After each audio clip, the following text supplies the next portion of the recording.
This song's called Rhythm of the Soul.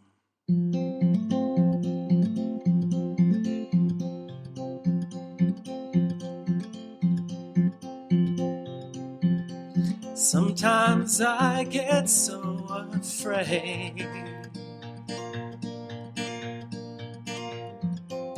of this made-up world I made. But when I trust inside, there's no need to hide my heart. 'Cause I have suffered far too long, thinking I could know for myself what's right and what's wrong. But now I'm learning to laugh at all those games I played in the past.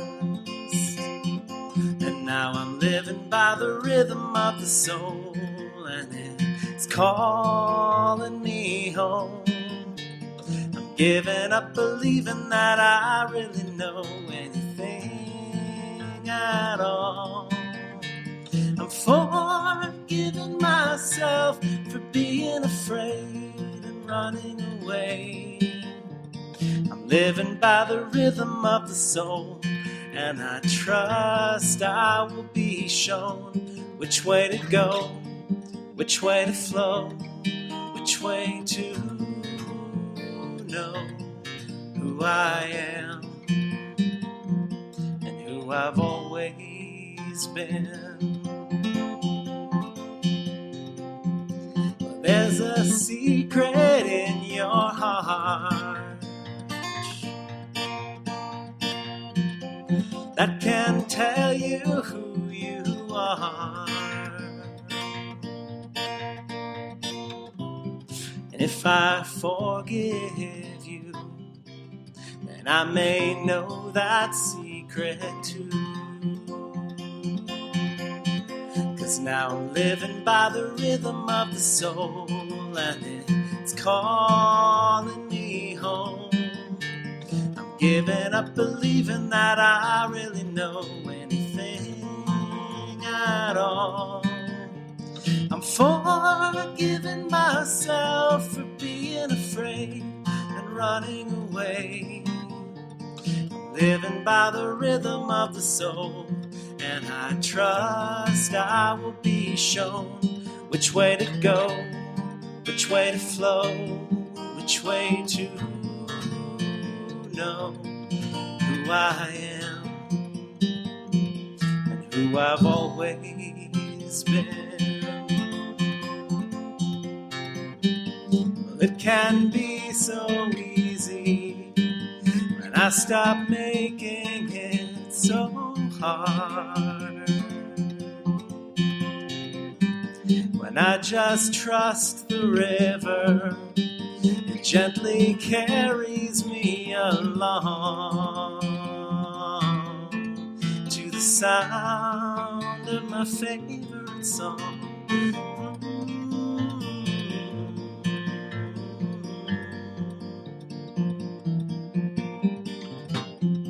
So if you sometimes feel afraid of this made-up world we made, and you can trust inside, and you'll know everything's okay. 'Cause now we're living by the rhythm of the soul, and it's calling us home. We're giving up believing that we've ever known anything at all. We're forgiving ourselves for being afraid and running away. We're living by the rhythm of the soul, and we're on our way back home.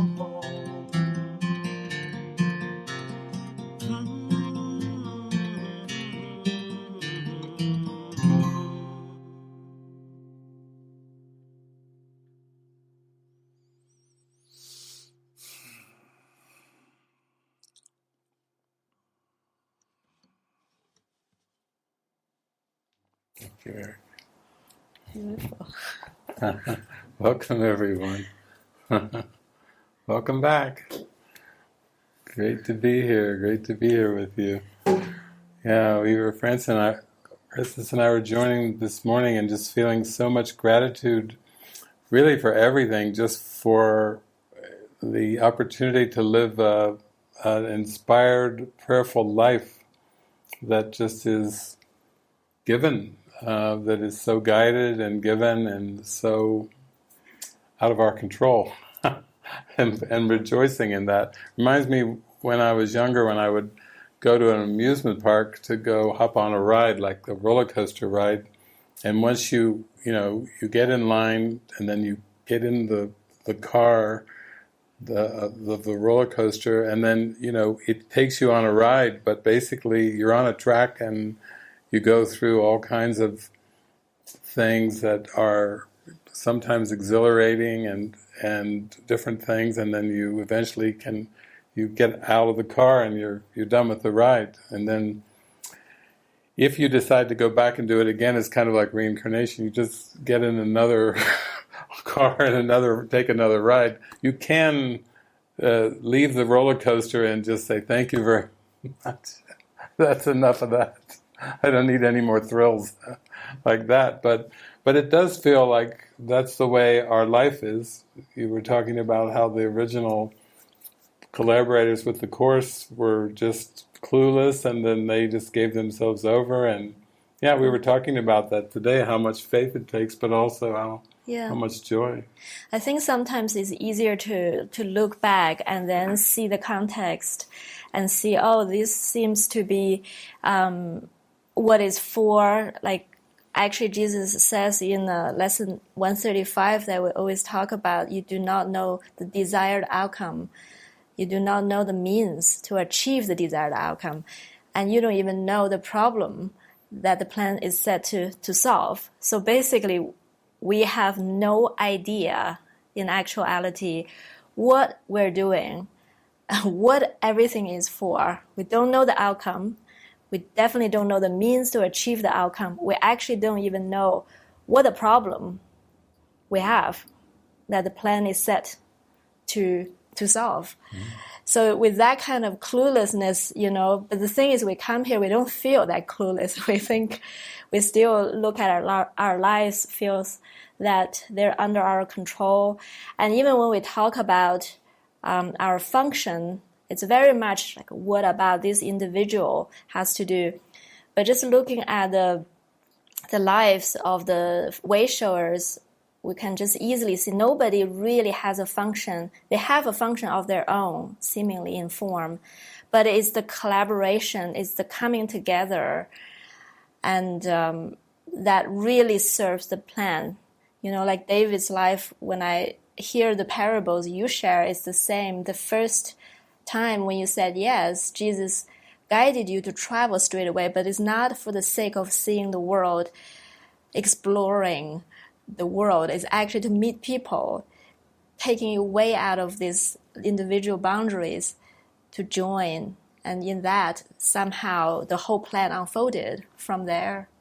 Yeah, I was clueless from the beginning. I mean, I think if you look at the original four, you could say Helen kind of had the function of the scribe. Bill had been her teacher in former lifetimes. He was like the comforter, always holding her hand, touching her arm, reassuring her, it's going to work out, it's going to work out.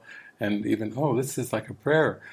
Our lives are like a prayer, And then Ken Wapnick was like the first teacher of the Course in teaching the concepts and principles in a very deep way.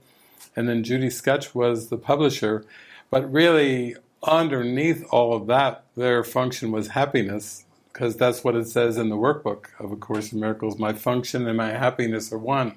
Isn't that amazing to think that that's your function in this world, is happiness? Because it's really the happiness of forgiveness, that there can be nothing happier than forgiving. And I actually, when Frances was talking the other day about the original collaborators, I thought, yeah, that's the way it went with me. It's like, even with coming and meeting the Course for the first time, I actually was going out to a humanistic psychology in La Jolla, California, Southern California, and I felt all this happiness and joy, like I was somehow leaving behind Cincinnati and my past, and I was going to a humanistic psychology conference, and I remember getting out there and the plane landed and I thought, I'm going to the beach. And then I went to the beach and I said, oh my God, I'm only used to a dirty, muddy river, and it's the Pacific Ocean, and there's people running up and down the beach and the salty air blowing in, and I'm like, I died and gone to heaven. Oh my God. California, this was one of the first times I was So I hadn't even gone to the conference, and I was so happy, and I felt like my whole life is now fresh and new, like the salt breeze. It's so wonderful. I just wanted to stay and look at the ocean, and I was looking at all the people on the beach and playing volleyball. Oh my God, I'm so happy. Then I go to the conference, love listening to Carl Rogers. That was the last conference before he died, and people stood and standing ovation and for like 10 minutes, and I'm crying in the audience going, whoa. And then the Course presented itself there, and then suddenly the two students of Tara Singh invited me to, South Burnside Avenue, their foundation for Life Action up there in California. I said, I got a friend up there who's into Yogananda Kriya Yoga, I'll meet him. And then it just went on, but every single step, that was in 86, every single step has always been unpredicted, unforecast. The people that I met, the places I was guided to go, the people I met who studied the Course, the teachers of the Course that I met, going to Roscoe, spending a lot of time with Ken Wapnick and Gloria Wapnick, and going to see Tara Singh up in Monroe, Michigan, and all of these teachers, Beverly Hutchinson, and just traveling around the country there in 1991, the beginning of like 5 years on the road with no idea of where I was going to go or who I would meet. And then it just has continued, actually the same thing for decades. Never can really see what's around the corner. And yet, meeting you, going to Australia, I think I went to Australia 7 consecutive years, and I met you, and then when we came together, there was all kinds of, like, a big voice in the sky speaking to you, and all kinds of mystical experiences, but I didn't foresee any of that. I didn't even know that I would be going to Australia for 7 years, that would unfold. And then even more in recent years, we went to Hawaii. Our friend Sammy is there at co-living, and we met Sammy, and we basically didn't realize it. We started getting signs and symbols before we took off, before we even got to the airport to go there, that there was something happening there about a retreat center in Hawaii, and then we were just going there to do a week-long gathering. A week-long gathering. I think before we went, we just finished a retreat in the monastery, and the retreatant came to us and said, Hawaii is the answer. So as we left the monastery and went to Camas, we drove on this high desert highway where there was no cars, and then suddenly a car put right in front of us with a Hawaii number plate. And then we flew to Hawaii for this week-long retreat. And at the airport, our friends from California called in saying, we had a dream, you guys have a center there. It was like all these symbols were telling us when we were like, Hawaii center, we don't need a center in Hawaii, and we don't have... We probably laughed. Yeah, it would be nice to have a center in Hawaii overlooking the ocean. Yeah, that would be nice. And yet the signs kept coming at us. Yeah, it was amazing because then Sammy, our friend Sammy, sent us a link, and this is a house to, so when David and I, one day we finished the day of gathering, we said, let's just go, and we called a realtor, and I put the address in the GPS, and we hop on the car and start driving. Enlightenment Road the the road to enlightenment. Right. And then the GPS showed me, I was like, normally it's an hour or 2 hours. And then when I put in the GPS, it says 49 seconds. I was like, 49 seconds, literally, I could hop on the car next door. So it was right next to where we did the retreat. And then we walk in, there was a Course in Miracles book sitting on the table. Yeah, that was pretty obvious. Walking into a house with a Course in Miracles book on the table. And I looked at Frances and she said, something is up. Something is up here. Like there's something about this house. And we still could not quite fathom that, that before we left Hawaii, what was it, a week and a half later or something, that we would sign the lease. Sign to buy this house right on the ocean. Right there near Kalani, where Sammy worked. It was amazing, really. I mean, many years later, it was funny. One day I was having a talk with my friend JP. He said, you don't know how much I actually at the time wanted to go back to Hawaii, because he was in Kalani as a volunteer for 8 months. And ever since he joined the monastery, he had this whim to go back. Not necessarily to be a volunteer again, but to be in that area. Felt like something was calling him. And he even kind of said, he said to us when we went to do the retreat, if you need help, I think nobody heard him at the time. Mm-hmm.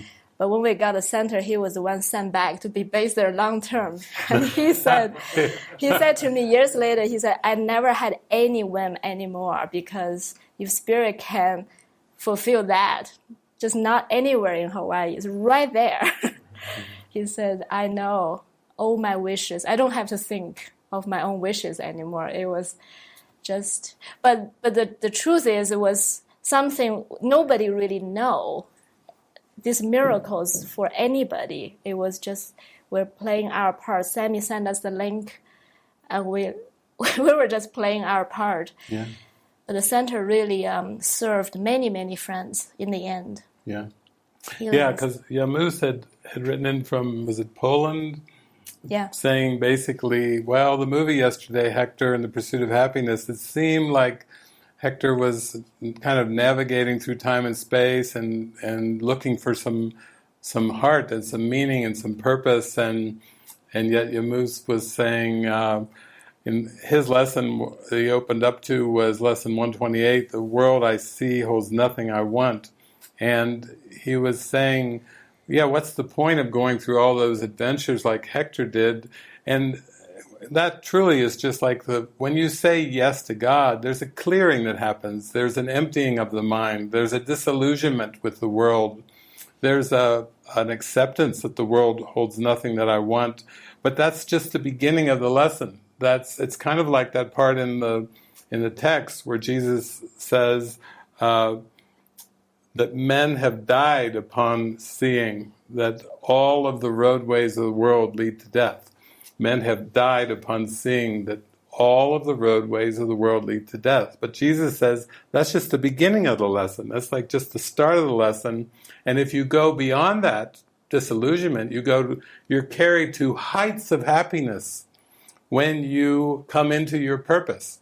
Like some of you know, a lot of non-dual teachings, if going back to the Buddha and before and after are about empty the mind, and Jesus certainly promotes empty the mind in the Course in Miracles. He's got I think it's lesson 158 and other places, he's asking you in the text to empty your mind of everything you think and think you know. But that's not the central teaching of the Course. The central teaching is joy, is happiness, is divine love. It's not that you're left in the keyhole of emptiness. Sometimes people that are into non-dual teachings, they'll say, it's a little dry. David, non-dual, form is empty, empty is form, and the sutras, and it's like, it's a little dry for me. Come on, is it a little bit beyond emptiness? And I said, oh, sure, it's beyond. Jesus Christ is beyond emptiness. It's the fullness of total joy. And yet, you have to be empty, and in one sense, I'll just say clueless, that every single adventure that we've shared, everything that I've had in my entire life with the Course, and even a little before the Course, has been this sense of prayerful cluelessness, where, show me the way, Lord. I have no idea what this means. I have no idea what's next. And when you get into that pause, where in your mind you really kind of step back into the most humble position you can be in your mind, cluelessness, like Chauncey Gardner in Being There, or like the man who knew too little, that one. It's a very, very clueless state of mind, and then everything comes from the cluelessness because it's all involuntary, like I was sharing on Saturday. And once you get that, you get into the trust, you get into the faith, and then the trust and faith take you into this happy, joyful state of mind, which really is the point. It's all about an attitude or a state of mind. It was never about achieving something or accomplishing something. If you think you know something about your spiritual journey, that will be the biggest block to spiritual awakening. If you have ideas in the future about meditating or living in a certain place, in an ideal place, having an ideal partner or an ideal teacher or an ideal group of mighty companions, that will be the block to awakening. Because as Jesus says in the Beyond All Idols section, when you decide upon the form of what you want, you lose the understanding of its purpose. Because you see your will in the idol. Maybe it's an idol of, you've got a yoga center in your mind and you think, I will arrive when I make it to, what's the famous one, Kripala?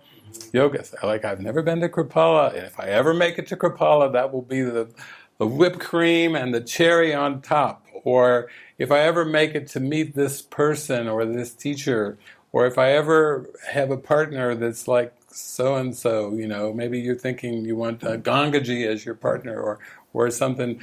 I'll guarantee you whatever you can imagine that will make you happy in this world is not it. Because forgiveness is the inverse of that. It's like saying, I don't know what will bring me happiness, and I cannot know it in the world of form because that's just meant for me to forgive. I need to be clueless. We think time goes forward, but actually Jesus says, once you reach this point of total surrender, called atonement, he says time will roll up behind you like a carpet. And it's like, roll up. You were giving that quote to me yesterday about how there's decisions that have already been long since made, and we're just watching something, believing it's still happening, that is over and done. And all these decisions that you feel as so important, should I do this, should I do that, should I turn left, should I turn right, these decisions have long since been made, and you simply believe you're walking through it, still making decisions that are actually over and gone. They're still being held in memory, but they've already happened. The whole thing is already over and gone.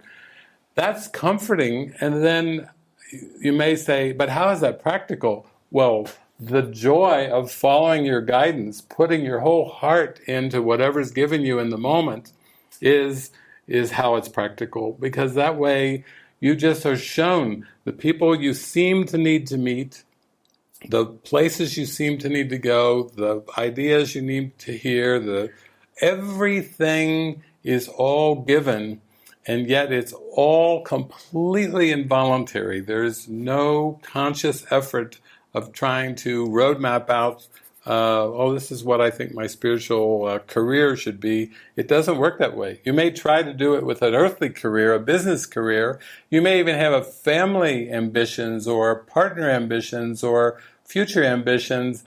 All of those will go by the wayside, and you will find yourself resting in a state of cluelessness. And you'll have just the biggest smile on your face as you're clueless, because you start to realize it's all going to be given you step by step, moment by moment, and you don't have to figure any of it out. I didn't know any of it. I still, we were even saying the last couple years, last year seemed to be partly about getting a full-time retreat center in Mallorca, Spain. And Frances can tell you there were so many miracles with that, because actually we didn't really have that as a goal. That was dropped in our laps on another island. We just talked about Hawaii. This is on the Mediterranean. It's really every single house we have. Last year I was in UK, and Corinne Zapko came to me and said, I was just telling my husband this huge miracle you guys told me about the temple in Mexico, because last time I met you were sharing that miracle. I said, well, here's another one. We just got this hot off the press of Spain, because actually I saw Frank is there. Frank heard Mallorca in his mind. Yeah. So David and Lisa went to Mallorca, and then I think it was Frank and Lisa, one day they were just finished looking for a place for Living Miracles, because Frank felt this inspiration to donate a center, and then they just went to this place that is already off the market, because this place has already entered a contract, but they thought, well, verbal contract, but they thought, let's just go and have a holy encounter with the owners. They went, they knocked on the door. The family welcomed them, so welcoming, and insisted that they stay for dinner.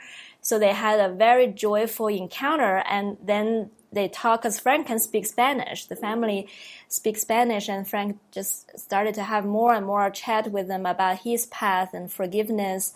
And hi there, hi Frank. And then with Mama, the matriarch, and Mama said to Frank, "Well, you remind me of this man I met so many years ago, like 10 years ago on this island. His name is David Hoffmeister." That came from the owner of the house, and Frank was like, "I'm looking for a center for David Hoffmeister."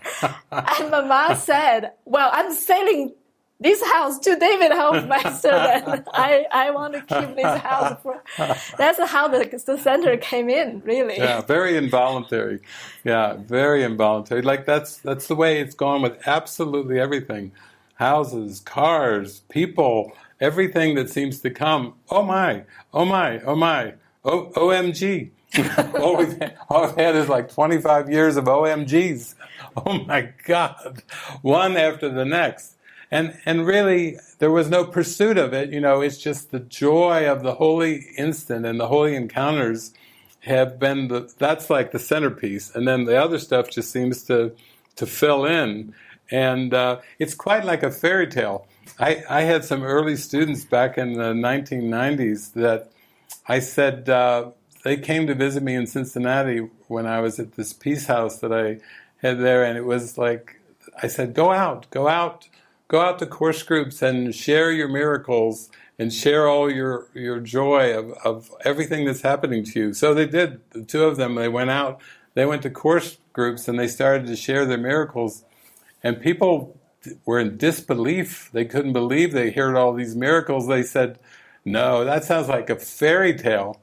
And then when they told me when they came back, we were dismissed, and it was all spoken of as like a fairy tale. I said, well, it kind of is like a fairy tale. It's not a grim fairy tale, but actually a very happy fairy tale where the characters seem to go from one scene to the next, like Cinderella or Snow White, and then it all you get to follow like an unfolding plot. But there's usually not a lot of logistics, like how did they? We never hear about Cinderella's bank account or Snow White paying the electric bill and painting her house, or it's always just we go from scene to scene, and that's kind of how it feels for me. Like the logistics are so handled as a backdrop. They're not the foreground; they're the background, and they're all getting orchestrated and handled. And that's what I mean by Jesus orchestrates time and space. nobody ever told me when I was growing up that it was possible to orchestrate time and space. And then Jesus comes right out in the Course and says that he can orchestrate time and space for you, for the miracle worker. And I was like, cool, orchestrate time and space. Mom and Dad never taught, I never heard that in Bible school, orchestrate time and space. But he comes right out with it. And that's what my life has been. I've watched it. I can tell you for sure that Jesus has no trouble orchestrating time and space. If you're ready to shine the light of heaven, you don't have to be concerned about the logistics, the how it will happen, the where, the when, the what. It's all given, just like you're in a very happy fairy tale. So that's part of what we wanted to talk about here at the beginning, was that we feel honored, actually. We feel so honored to be able to live this kind of life where everything gets handled so wonderfully and easily because of the message that is coming through us. You know, it's more our attitude as the teacher, though, than the words. Yeah, and I think, like, I watched your life and also this original four, they probably have the same. Everything was told. Did they do anything? Not really. They didn't really. They couldn't do this whole plan to bring the Course to where it is right now. So it's like everything was orchestrated by Jesus. People were brought to them. Money were sent to them. Next step was given to them. But it's so joyful and so effortless because they have accepted God's plan, not their plan. And that is the key, because we can't fit God's plan in our plan. So even when we feel frustrated and asking daily questions, why don't I hear you answer me? What do you want me to do? We have to be open that our questioning is somehow always based on our plan and our past, and God's guidance don't necessarily fit into this framework. So it is for us to give ourselves over. This original four, they give themselves over to something they have no idea. They probably weren't even trying to understand, because they really literally couldn't. 55 years later, we have a little bit of understanding, better than them. Still not the bigger picture. David completely threw his life away just to fit, I'm yours, you use me. And that is the key, I feel, to actually not only be able to live in miracles, but know that you're living in miracles and not in struggle. Yeah. I think it's actually too the simplicity of it. It strikes me, and the humbleness. I remember the first time I went to Roscoe, New York, up to the Foundation for A Course in Miracles up in Lake Tanana in the Catskill Mountains, and I remember it was so miraculous. I was in this little garage sale car that I got for $100, and the heater didn't work, and I was scraping my breath was coming as frost on the inside, so I had my little scraper, and I felt like I was in a Flintstones car. I might as well had my feet going like, it felt like the Flintstones or something.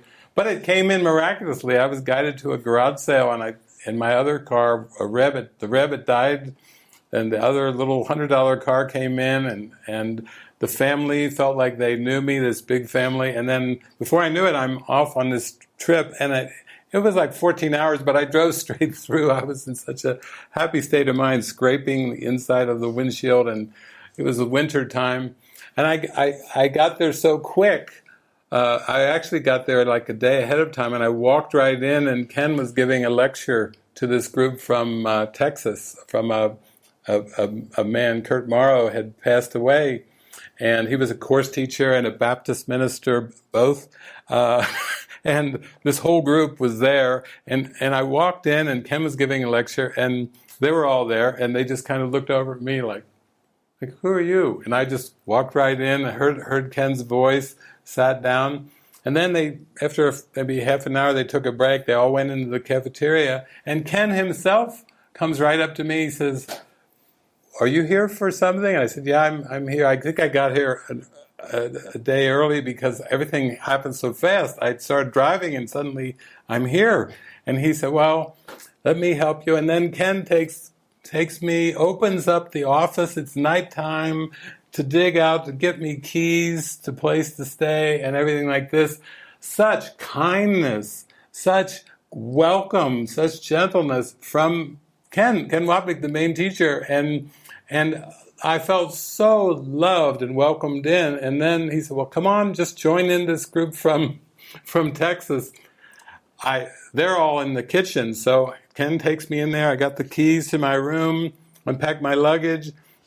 Well, how are you doing? Come on here, let me give you a hug. All these people from Texas like hugging me, and where did you come from? And I'm like, this is surreal. But this was again no different than what happened to me in California with Tara Singh's place and everything. I thought, oh my gosh, here we go.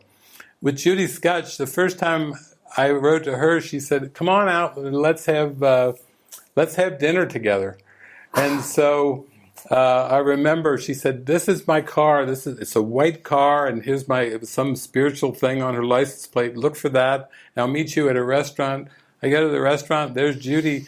She's giving me a gift of this book of all these inspirational people, Gandhi and all these saints and people, and she said, here, and she's written into it, and she said, here's a gift, and we had dinner, and she's just so delightful and lovely, and that was the first of many, many, many dinners that I've had. Frances has come along with me on some of those. We showed Frances's movie in her living room. Erik's come along. Erik actually worked and helped volunteer with Judy and them out there. It's a big family. It's a big miracles family. And the best part is when I would listen to Ken's parables, he would share these same things about how it was all given and provided, that they lived a prayerful life. Judy, they had a Foundation for Inner Peace. They pray together. They don't have a business plan. They pray together on every single decision. There's no business plan. The Urantia Foundation people came to visit her and they said, what is your business plan? You've spread the Course all over the world. And she said, actually, we don't have one. The board just prays together with every decision. And I laughed. I said, oh my God, that's what I do. I just pray for every decision. It's such a different life than trying to follow some kind of a formula or some kind of a linear plan. But present guidance and present trust directs the way. You don't need to figure out what your future is going to be. You just need to say yes and say, here I am, Lord, I'm willing. Even Helen Schuckman received from Jesus when Bill Thetford was going through some things. He said, here, give Bill this prayer. And Helen said, okay, what's the prayer? And the prayer was, here I am, Lord. 4-word prayer. That's what Jesus gave Bill. Here I am, Lord. Just to center his mind and to come back to present trust. Here I am, Lord. Not some big long thing with many different verses and stanzas. 4 words. And yet, this is what we want to share with you, is that's why you give your life over to this. Don't think of the Course as some kind of a big, long book and complex and thing that, it's just going to take you years and years. The whole point of the Course is just to get you into your faith, into your prayer, into your present trust, and then the miracles themselves show you the way. They take you into the living experience of this. They take you into the joy. You're not going to become some kind of scholar. You're not meant to memorize the book, even though I read it so much for 5 years. I think I read it for like 2.5 years for 8 hours a day, that when I first went to my first course groups, people would ask me questions about certain things, and I would start reciting not just sentences. I would recite paragraph after paragraph verbatim from A Course in Miracles, and the people in the course group would be astonished. They would be like, no, he can't possibly be, that can't be, nobody memorizes the Course. They may memorize a sonnet by Shakespeare, but not A Course in Miracles. And yet they go, I'd say, yeah, it's on page. I even knew the page numbers. I'd give 3, 4, 5 paragraphs, and they'd say, no. I'd say, it's on page 386, and they'd go, oh my God! They'd be shocked that I was giving verbatim five paragraphs from page 386, and they're like, oh my God! That was shocking. But for me, it was not shocking because I would eat it, drink it, sleep it. I would open it up and use it like an oracle. I had my nose in that book, as I said, for about an average of 8 hours a day. So I don't know, it's kind of like osmosis or something. It's inspired me so much. And if you're really inspired by something, you can remember it. And people have accused me of having a photographic memory. So I guess if you put that passion and the photographic memory together, I still meet people where I say, oh yeah, we met about 22 years ago or 25 years ago, and this is and you said this, and I said this, and you said this, and they're like, I can't believe you remember. That's like decades ago, and you remember the exact counter and who said what to who, and I said, it's not me, it's the Holy Spirit. I mean, I don't claim to remember anything. I just think that the Spirit is Holy Spirit can tap into anything like the hard drive and pull anything out, but it's not a person. Don't get too bent out of shape about my memory, because it's not me. It's just the Spirit uses it as for teaching and inspiration, and that's the way it goes. But it's also because my mind is freed up, because I'm not into the hypothetical thinking. I'm not really interested. I'm really not interested in history unless it's inspirational, unless it's a parable. We talk about our parables for inspiration purposes, but without inspiration, I'm not interested in history. And really the future, I know from experience that I don't really have a clue what's coming. I mean, I like it that I walk into the studio and my mind is still and quiet and I have no clue of what's coming. Believe me, down in Mexico, we don't always know the power is going to be on. I've given a couple deep talks in movie gatherings, and Transformer blew up outside, and the whole thing was stopped when I was doing Mr. Nobody movie. And I thought, well, yeah, the ego can't really handle that one. And then we just came back and did part 2 the following day. And we learned to just trust and stay in the moment. But even when all the power goes out, we just smile and laugh. We don't think that it's a problem, because present trust directs the way. That's all this is about, present trust. So we're happy to talk with you about invulnerability and involuntary nature of miracles today. And also it has to come back to this, to the joy, because that, in terms of all that we see and we know about is the miseries and the ego and the pain, but really this pathway is not like just letting go and working on that. There is an alternative that is given immediately. So you don't ever have to feel that your focus is always about the ego, always about solving the problems, always even about turning your mind around. The focus has always been the alternative, the joyful alternative in this very moment, and hold nothing but onto that. Keep the eye always on the light, always on the miracle, always on the joy, and that is really taking us. That's what we found out, how joyful this journey is because we keep our focus and keep our eye on the light.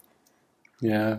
I always liked that Joseph Campbell studied all the different cultures of history and all the different archetypes, and yet what was his key slogan he came to after all those years of studying the past?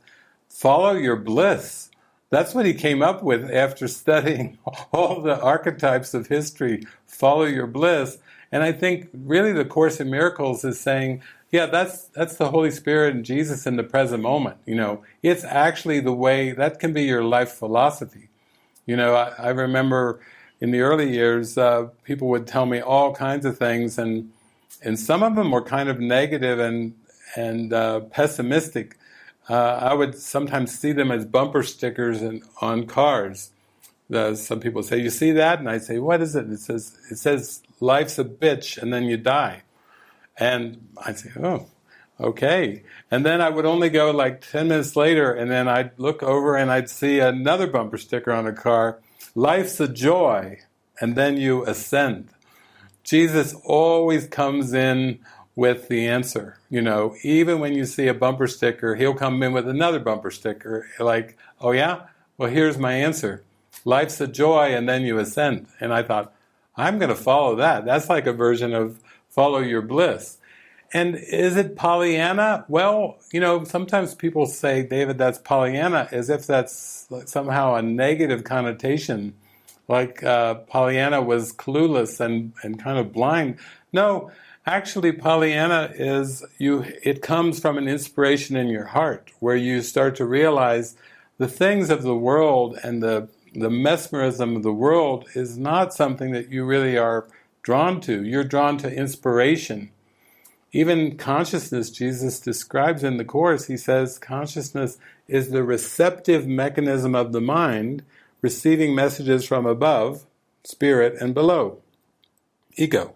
So consciousness is what kind of induces action. When we see the body behaving, it's coming from thoughts and consciousness. That's what you do comes from what you think, and those thoughts are coming from consciousness.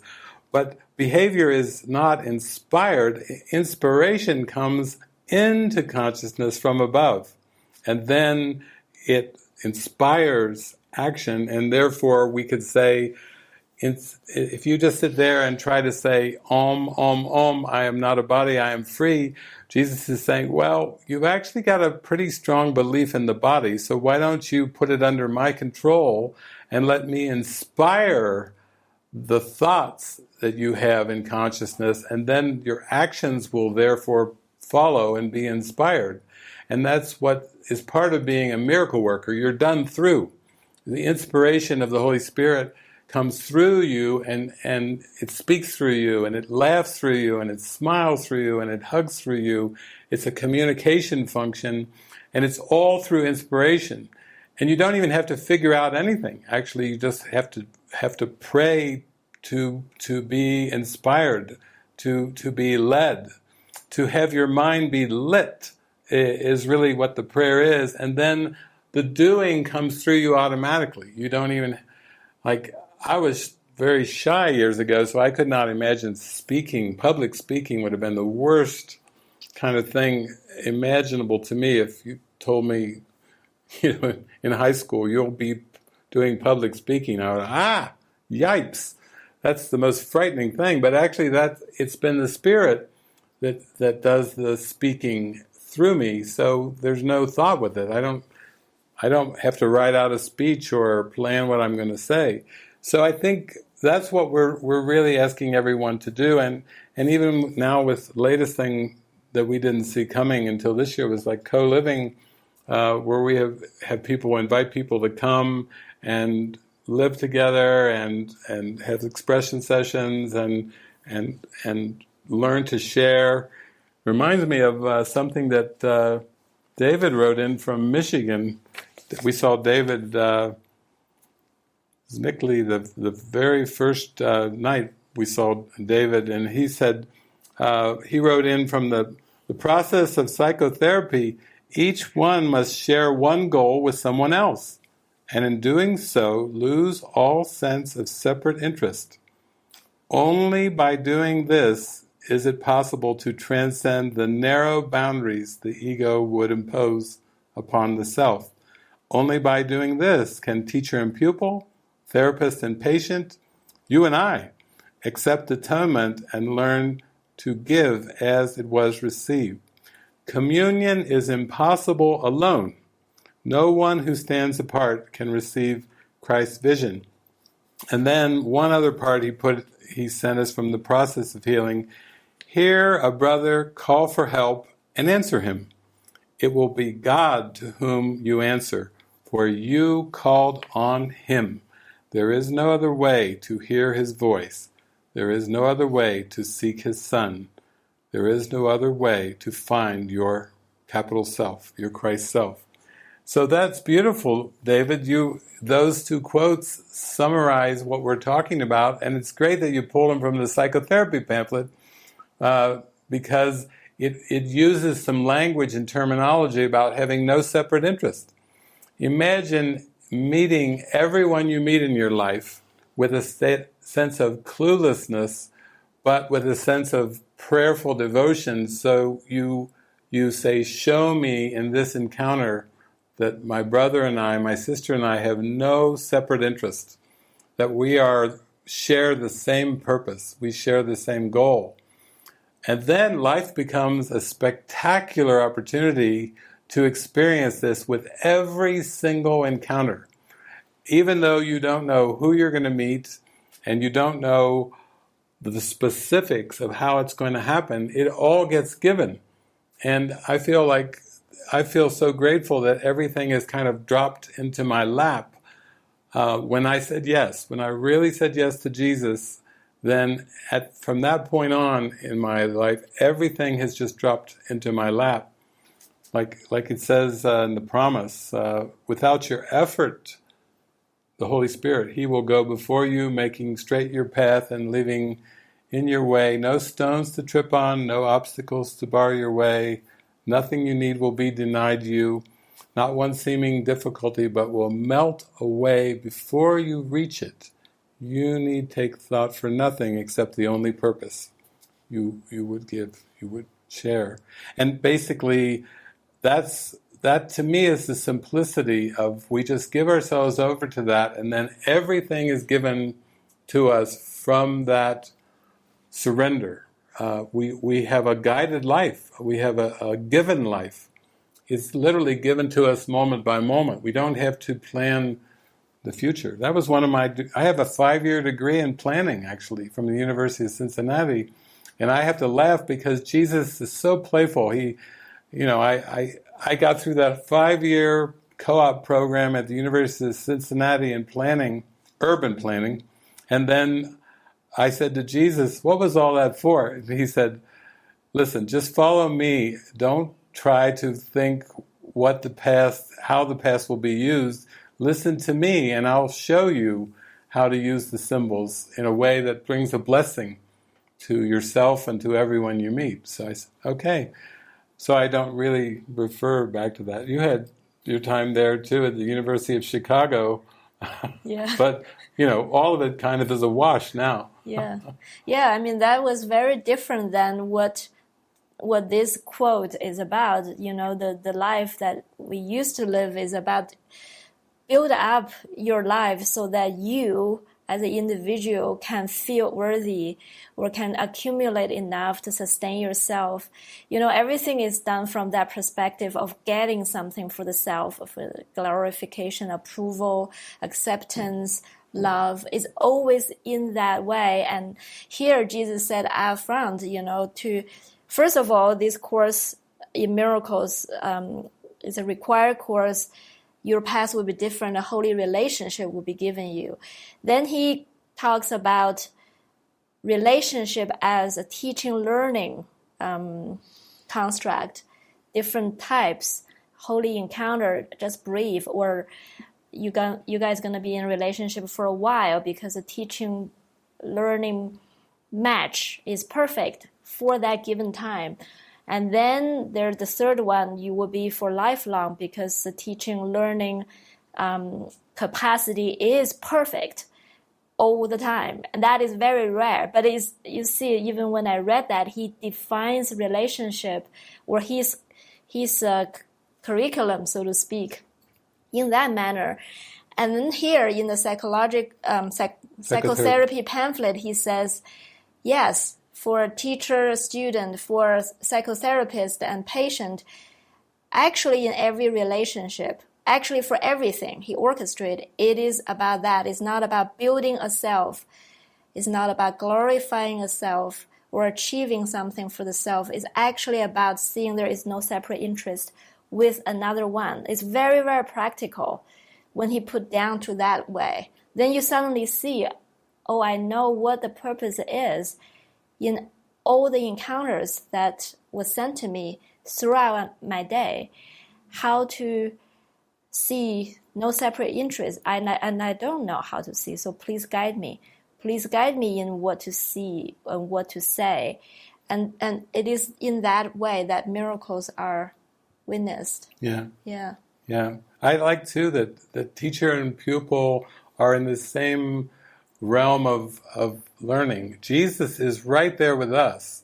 And basically I love it where it says in the Course, Jesus is actually no different from you except in time. In other words, he has nothing left of time. And you still believe in time, but you're in the same realm. You're brothers, you're to each other. So teacher and pupil are the same, and they're in the same realm of learning. That's what I love about the Course, is it emphasizes the equality. I mean, I go all the way up to Roscoe, and I walk in the middle of a lecture that Ken is giving, and as soon as he finishes talking, he comes and goes and gets me keys, and how can I help you? He's there to serve. Now that is love and equality. When I meet Judy, she gives me a gift, and she's like inviting me to dinner. That is love and equality. People look sometimes to us and they think, well, you're teacher of the Course and all this. No, you're a Course in Miracles expert. No. We're the same. We're on the same level of teaching and learning. It's not like the world where the teacher is supposed to know more than the pupil. It's not that way at all. It's actually, we're always on the same level. Even with Jesus, we're on the same level. And what Jesus is teaching us is that awe is only an appropriate reaction to God because it's of a creation that is in the presence of something that created it or that is greater than it. In human race, all the brothers and sisters are all on the same level, including Jesus. And then the Creator, God, is the one where he says you can actually feel worshipful with the Creator, not with your brothers and sisters.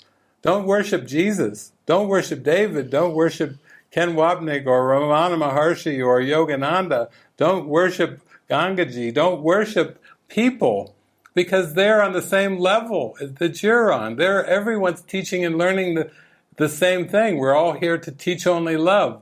But God, now that's the Creator. That's where Jesus is. There you go. You want to worship? Worship God. You want to thank God for your very being, for giving you eternal life? Well, there's something to worship. You can sing all day. I think that's what the birds are doing. I wake up in the morning and they're chirping, singing. They're really just worshiping God. They chirp, chirp, chirp, sing, sing, sing all day long. Sing, sing, sing, sing, sing. They can't be quiet except at nighttime. They do sleep, but they sing all day long because they're so grateful to God for the eternal life of spirit. That's the kind of attitude you have to have when you go through this world. Yeah, sing a happy song. That was a Carpenter song, wasn't it? Sing, sing a song. Make it simple to last your whole life long. Don't worry that it's not good enough for anyone else to hear. Just sing, sing a song. That's the kind of attitude you have to have when you're going through life. Life is a song, and you need to sing it. And when you're clueless and you're in the present moment, you sing. I mean, you could just sing like the birds. You can't not sing. But you don't have to think that this spiritual journey is something you have to figure out through analysis or whatever. It's just not that way. No way. Well, we thought today, we've got about an hour left. We thought we would have a lot of live interactions. We did read through all of your questions, and now today they really turned into prayers of gratitude. They just were overflowing, bubbling prayers of gratitude. So we thought we would open it up and have a lot of these beautiful live interactions because we would love to hear from you. So Patrice, you've got your hand up, and maybe we could start with Patrice. Hi, thank you. Hi. Hi. Yeah, wow. This retreat has been incredible. And I wasn't able to make Friday, but was able to watch the retreat. And I really felt last night watching it. It was extraordinary, the sharing that was happening. And I just had another real kind of deep ending of the realization that we're in fact one. And that this is all of us in my mind. And this is, anyway, it's been that kind of moment. A lot of love, a lot of silence, a lot of absolutely transformed relationships. Wow. But I have two specific questions. First of all, also too, this whole retreat, every single thing is deja vu. It's insane. I mean, everything, and including even 55 years. I'm 55, 1965 in Harlem, New York, blocks away from where I grew up. Just and I'm okay. So it's screaming at me. It's time. It's enough now. And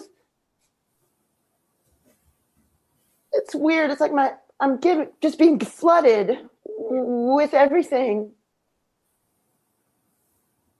And I'm on my refrigerator the other night, trying to hang a picture. And then it happens again where this kind of this thing comes up over me this way. But it's like the world comes up off of me, and what's there is a pure light. It's so much light. It's like a roaring light, but with no sound. And it's so powerful, and it really scared me again. But this time it's this much. It didn't last long. And right here I am now, at the, just taking so much in.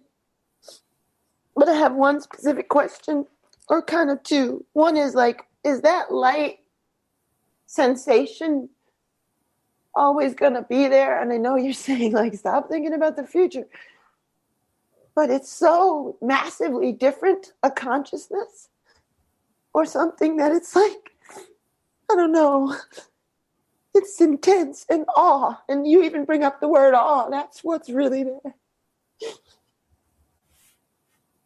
But my question is specific about the teacher's guide or teacher's manual. It says the teacher of God is willing to reconsider all his past decisions if they are causing pain to anyone. And I realize that, okay, that's one thing that I don't understand that maybe will help me through this moment of just really everything that you're saying, I feel is right here. And I want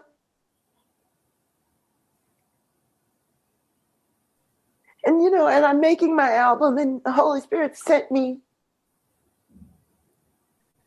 a cousin who's an engineer and who also happens to be the one person I really trust to feel my music and get it. And he's here from New York to stay with me and record my record with me. But like I said before, when I met you guys, I don't want to take one more step alone or with the ego. I don't want to do it. I don't want to. That's what I mean too.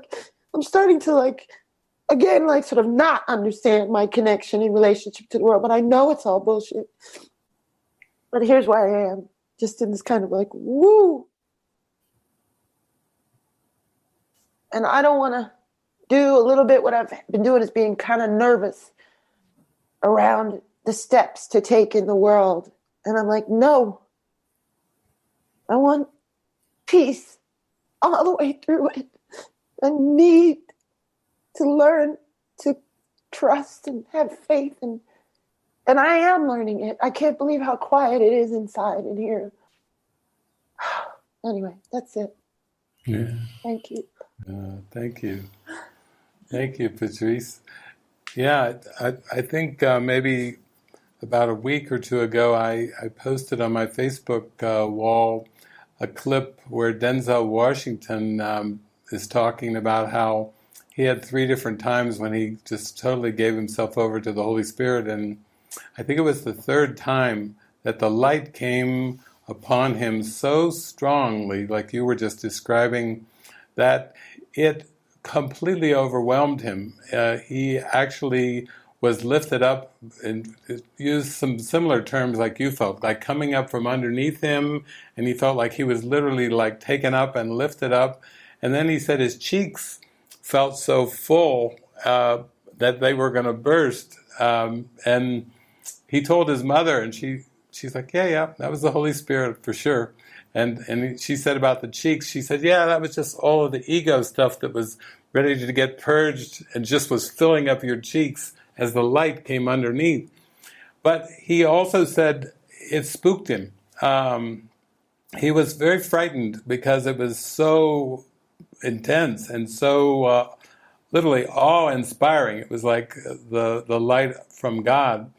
And he has used this inspiration in his acting and all of his projects, his generosity and everything. And then from time to time, he still comes together with his mother, and she says, you can't take any of it with you.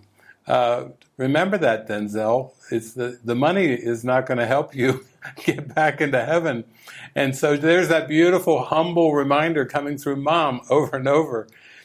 Now, in terms of the specifics about your past decisions, yeah, that's what we were talking a little bit earlier. How Frances was saying how all the choices that have been made and all the roads that have been taken and all the decisions that have been made are already taken. In other words, all you are is like a collapsing of time to start to bring everything back to your mind and go, oh my gosh, that's the one decision I have to make. It's just in my mind. It's not Patrice's decision.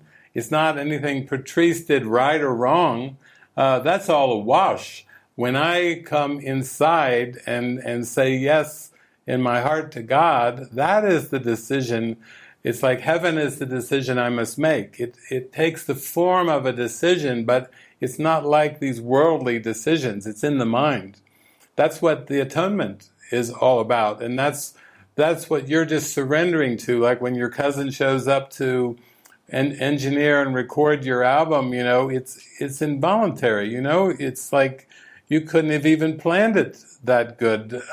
It's like you're supported just to shine your light through your beautiful voice, using a skill that the Spirit can use to inspire and bless the whole planet.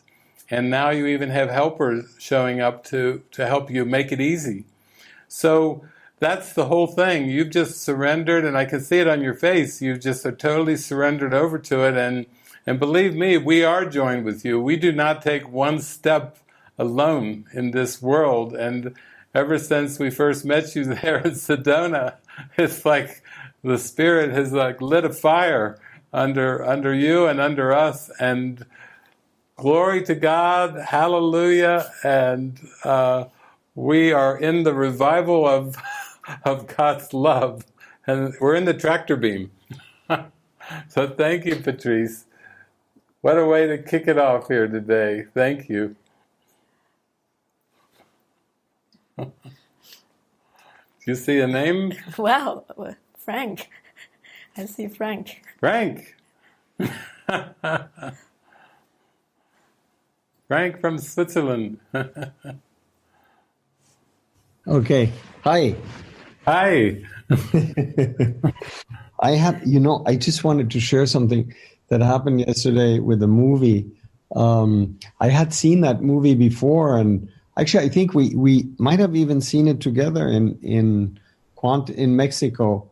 I remember seeing it there, but I didn't react at all to the scene then. And then, when they threw him in that, I've been praying a lot about, over the years now,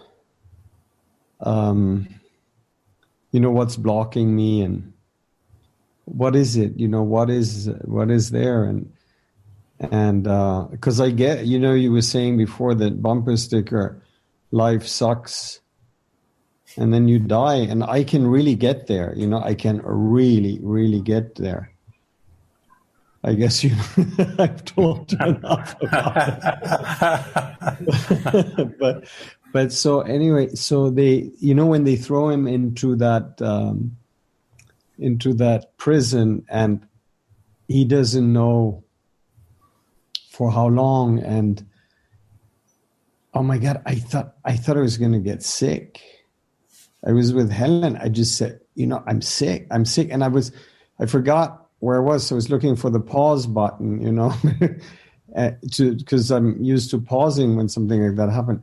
But it was really, I thought it was horrible. And I don't know, I thought I'd just share it because I think it's probably the most intense thing I ever felt in a movie, since I've been watching movies with you. It was, I thought I was going to die. And I don't know what it is, but there's something about being trapped. Yeah, there's definitely something about being trapped, because I was telling Ellen, afterwards, I can't even be, because now, I just can't, because I can't sit, I can't lie, I can't, but I don't even know if it's that or if it's a past from my childhood. I don't know what it is, but, so I just thought I expose it. And also this morning I was meditating and it was kind of happy, and then suddenly it came, suddenly that not as strong, but it's sort of, I could always describe it was kind of hovering here, it hadn't gone down yet, because by that time I'm usually. And I just prayed and I said, what is that? What is that terror? And, and then I said to Jesus, look, it's there now. I'm holding it. And I mean, at this point, just fucking take it, because I don't know what to do anymore with it, and because, I always think that I have to go deeper. I think I have to, I don't know, there's just this screwed up idea that I think I have to, even in the course, I have to suffer, I have to discover something, I have to work, I have to, which I guess I have to do all these things, but, but it's not joyous at all, it's just, and then when I think, okay, you're going to get your healing, you're going to get your miracle, something says, no, I'm not ready and I don't deserve it. I don't deserve it yet. It's something like that. Like I don't deserve it. And then, I even, I started doing this Kriya breathing, and then in the middle of the Kriya, it says, I get this feeling of, it's despair. I can only describe it as despair. And it came up in the movie yesterday that says, you're not doing this right anywhere. You'll never get it. Why, but it doesn't just come with this voice. It comes with a feeling that's indescribably awful, that I sometimes can't even face. I just want to get up and scream. And sometimes I do stop my meditation in the middle because I can't take, I can't be with this. It's like a terror. It's despair. It's despair. There's like a desperate. It's like, I'm not gonna get this. I'm not gonna get this, and I think it has to do with I'm not worthy of getting it. I don't deserve to get it. I don't.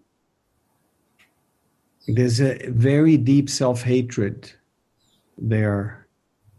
That is, I don't understand why I have this, because I feel so much love. Last night Helen was there and I felt so loved by her, and I feel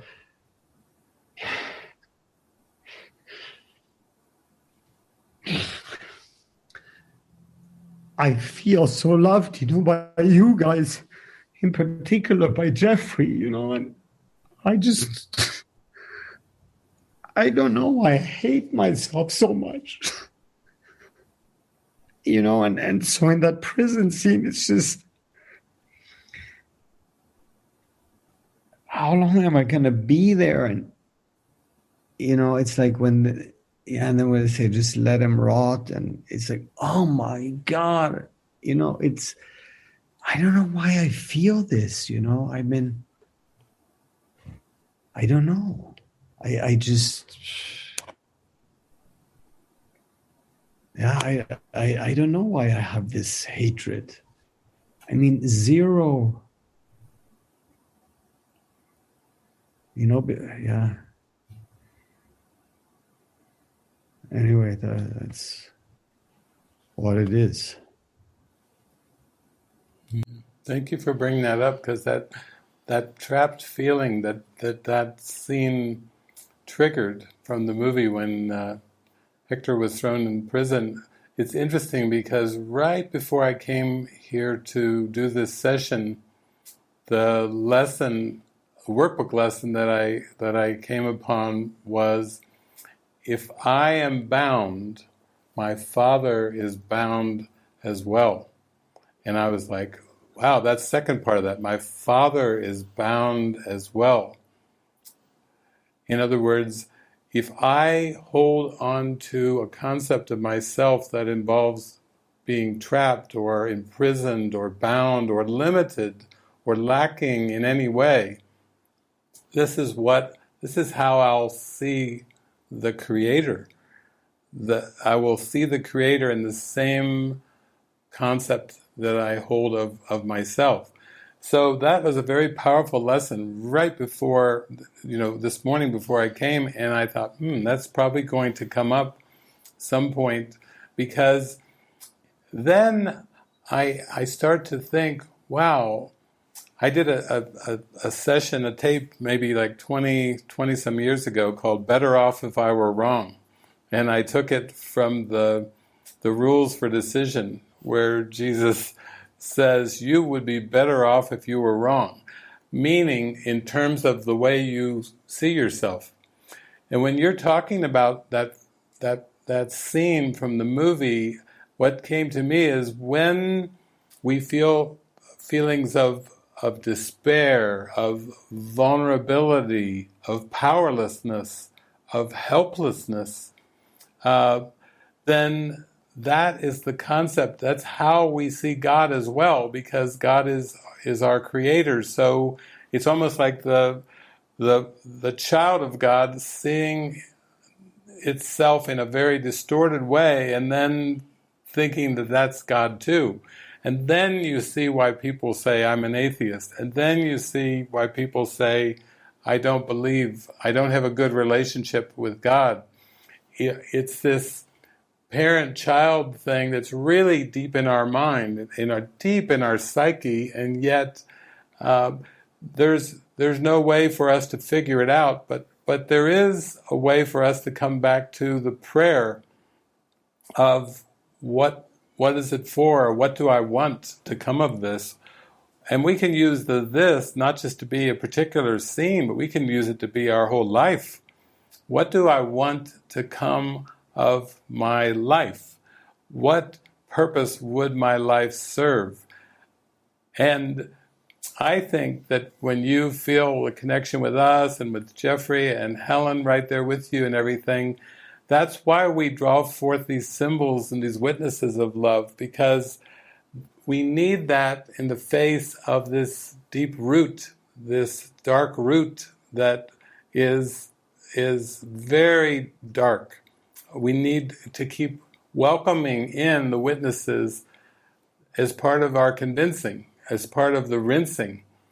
And that rinse just goes on and on and on. In fact, every single moment of every single day, I think of it as just a rinsing and a purification. That miracles are everyone's right, but purification is necessary first. So the only way I can really embrace miracles consistently, like make them habits, it's a habitual way of thinking. Miracle-mindedness is just to keep welcoming that every day. So, we're in this together. We are lifelong cheerleaders for one another and supporting that. And just like Patrice said at the beginning, you could see it on her face. She just said, I feel so like connected, like there's just all one of us. That's what we keep stirring up in our hearts, just the remembrance of love that's there, that it just can't be pushed away. It can't be blocked. Yeah. And I think the Course does say that the purpose is not love, for that cannot be taught, but is to discover the blocks to the awareness of love's presence. So I feel like that's what you're describing, Frank. You're hitting some really dark pocket of this unworthiness, but that is the very blocks that, on this path we have to encounter, and we have to see this is how dark, when we believe we're this little self, how much hatred there is. But the thing is, if, even just like when we were talking earlier about the way out is to say yes to the function God has for us, and then even that, the ego can say, I'm not worthy. What is my function? I can't do any of it. But Spirit will be like, yeah, I will do it through you.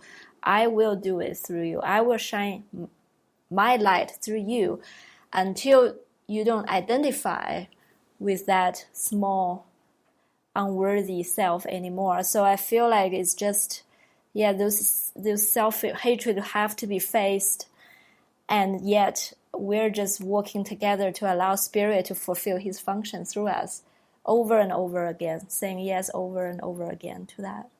Yeah.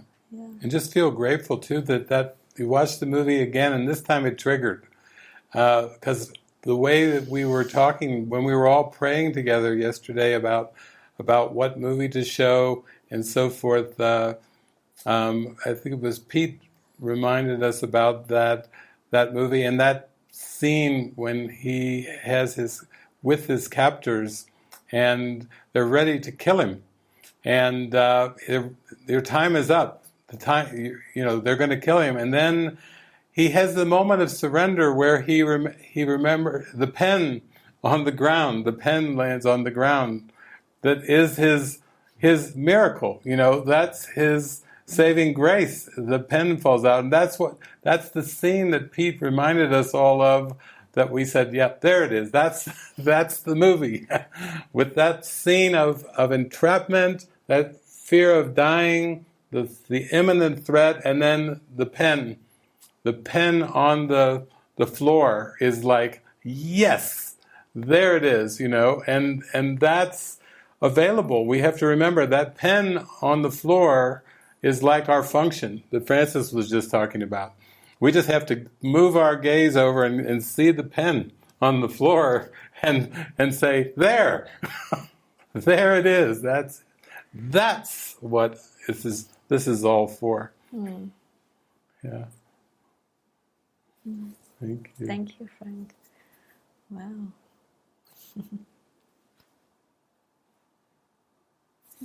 Hi, Helen. Hi, Helen. Hi.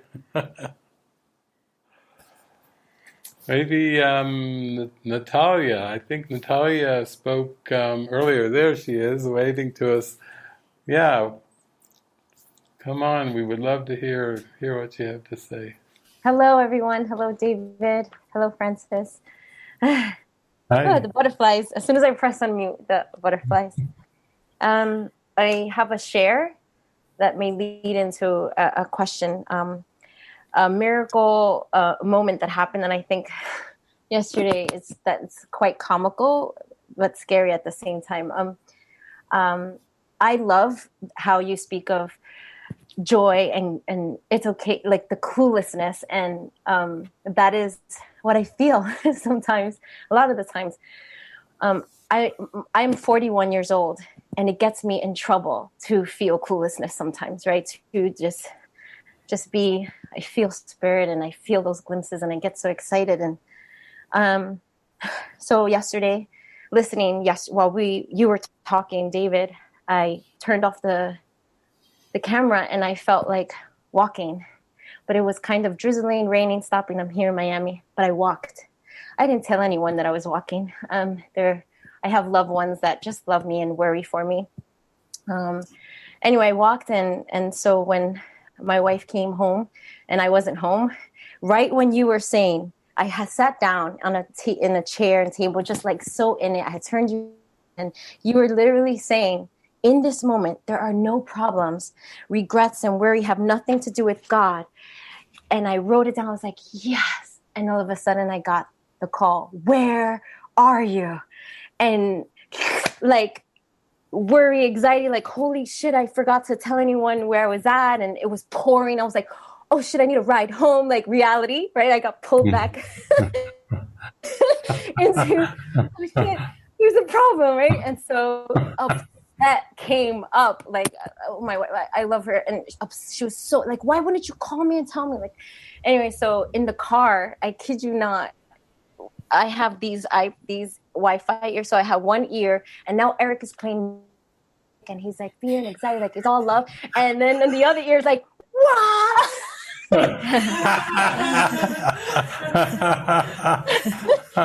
I was like, Jesus, Jesus, Jesus, Jesus, Jesus, Jesus. David said there's no worry, there's no fear, there's no problem. I'm crying. Erik is in one ear.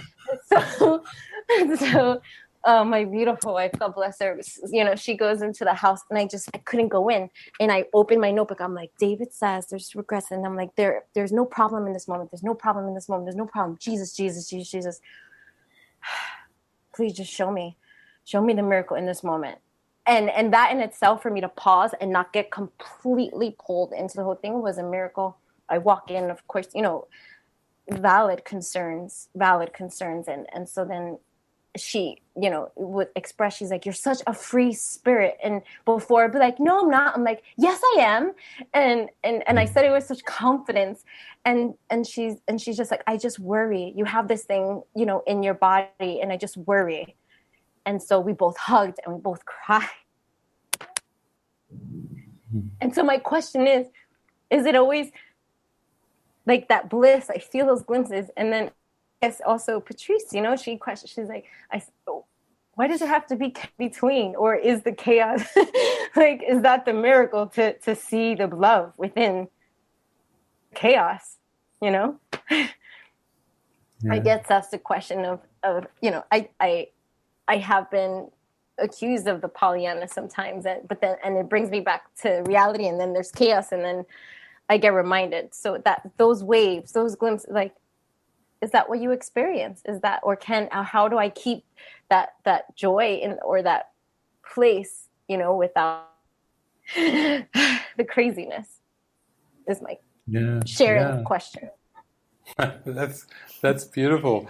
I think that's why we totally give ourselves over to the miracles, and the more they fill our mind, the more they increase, the more they become consistent, then it does feel more and more surreal. It's more and more like the world isn't what it seemed to be, and you start to feel more relaxed into that feeling, like that you don't need to know, that you're safe, you're secure, you're totally cared for, you're taken care of. That gets stronger and stronger and stronger. And then some of those things that people would say, and I've heard them too, like, David, come back to planet Earth. David's not all there.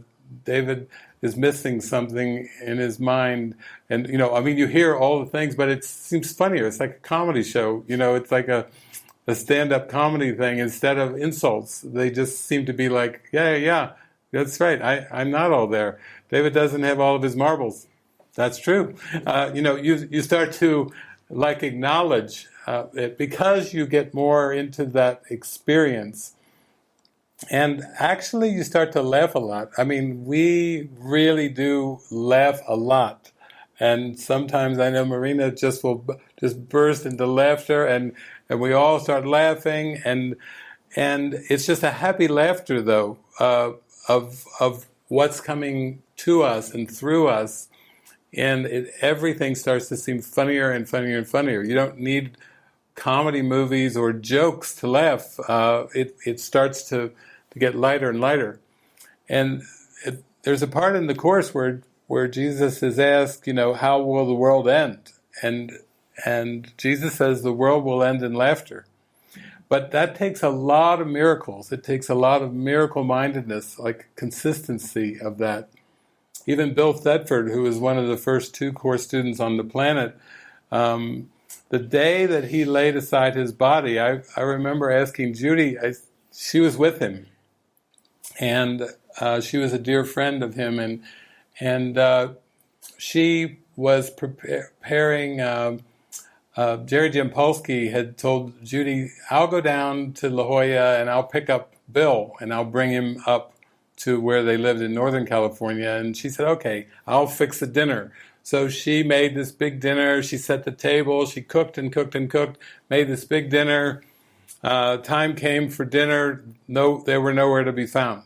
Another hour goes by, the food's getting cold, she's getting angrier and angrier and angrier. Finally, knock on the door, she opens the door, she's furious. It's Jerry Jampolsky. She's like, where have you been? You and Bill were supposed to be here hours ago. The food is cold. And she's, she likes to give the motherly, she's cooked she's really angry. And Jerry just says, oh, we're here. And here comes Bill up the steps. And he said, you better get ready for this, because Bill is happy. I mean, this is the last day on earth for Bill. He is so happy that Judy says, Jerry just said, get ready, because he could see that she was like a ball of anger, and he's looking down the steps going, oh my God, here comes a comet of light, a comet of happiness up the steps. And so in comes Bill into the room, and I said, well, Judy said, I was so angry at him, I wanted to take my hands, and I'm going around the room, but he is so happy, he's like Fred Astaire. He's like dancing around the room like this, and she's chasing him with her hands to strangle him. And then finally she just looks into his eyes, and he is so happy that she just totally melts, and this is his last day on earth. And they sat down, they warmed the food, they had the meal, and then she said, she was going to maybe go pick up some groceries or some things, and she said, come with me. And he said, no, I just want to go for a walk. It's a sunny day, I just want to go for a walk. And she said, it's just I can drive. And he said, no, I'll just walk. And then they found his body laid by the sidewalk on that walk. He went out in the sunshine, and they found his body by the side of the road. I said, is there anything else what did you talk about during that final day? And she said, he said to her, with all this joy, he said, I've forgiven my last relationship. And she said, what? What do you mean you forgave your last relationship? And he said, I did. And she knew him very well. She knew all of his grievances, lifelong friends, people, and there was one, she said, what about this one? No, that's been forgiven long ago. What about this one? Yeah, I did that a few weeks ago. What about this one? So she finally came to the one that she knew, this unrequited love that he had with this years ago with this woman, and basically she said, ha, what about this one? Because this is the one he could never, ever, ever forgive. And he said, you know what? I called her on the phone. Judy said, you called her? Yeah, we decided to meet. You met her? Yeah, we had dinner. You what? I forgave her. That was his final story for Judy. He had forgiven his last relationship, and then he laid the body aside in the sunshine on a walk there in Northern California, right outside near her home. Now, that is the way a Course in Miracles student would like to end the dream. Lay the body aside. But it actually was through happiness. And he actually said the words, "I've forgiven my last relationship," and he was extremely happy. In fact, Jerry Jampolsky was like thinking like, "Oh, how's Judy going to handle this?" Because he could see she was very upset and how happy. And when they came together, the anger melted because it couldn't withstand the light of joy and happiness. So thank you for bringing that up. If you just stick with it, this is it. And then slowly, you just love them when they seem to have worries and concerns. Underneath, they have a love. There's such a deep love that your wife has underneath that's there, and that's what you want to link into. Just link into the love.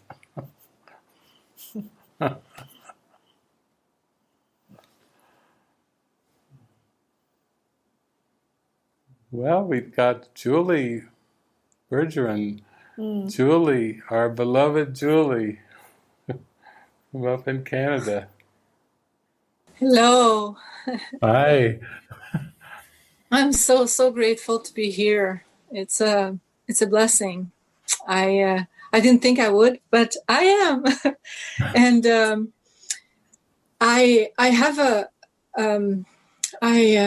I receive a lot of miracles in the last months, and I have a prayer in my heart for this weekend, and I wanted to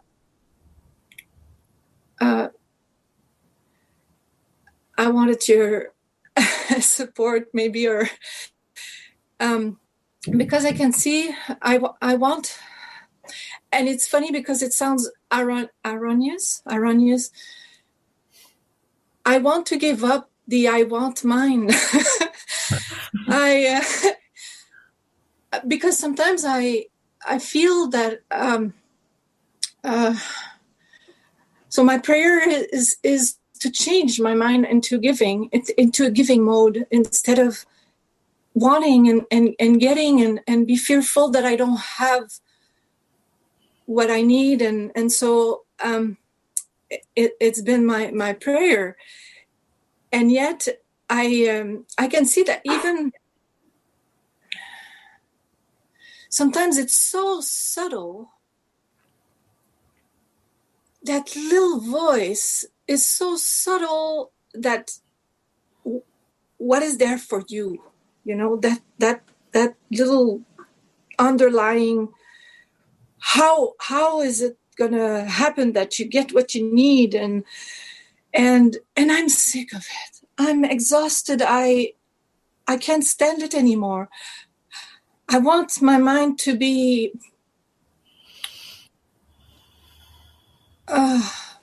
given to that stream of love, of giving. I want to wake up and want to give, instead of being anxious, and instead of thinking I'm going to lack this today, I want. So, and it seems to be endless. It seems that sometimes it's impossible to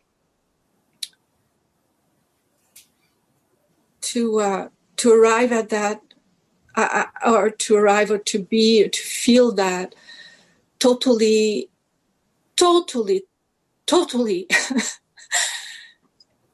giving my so that's it. Unsupported signal, no signal.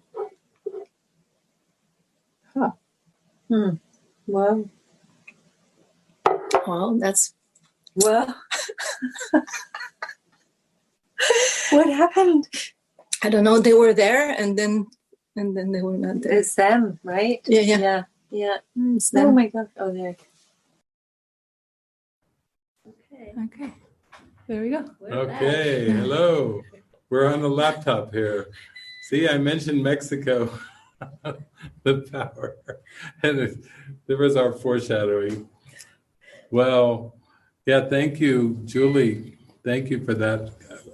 Actually, when you were talking, I was thinking that what was coming to mind was what's this thing? I remember my biological father one time saw this movie, and he called me on the phone. He said, David, I saw a movie, and it's your kind of movie. And the movie was called Pay It Forward. And when you want to give over the wanting mind, or when you want to give over the desire to want to get something and to totally shift into giving mode, that movie is a beautiful example, because it's pay it forward. So yeah, I would just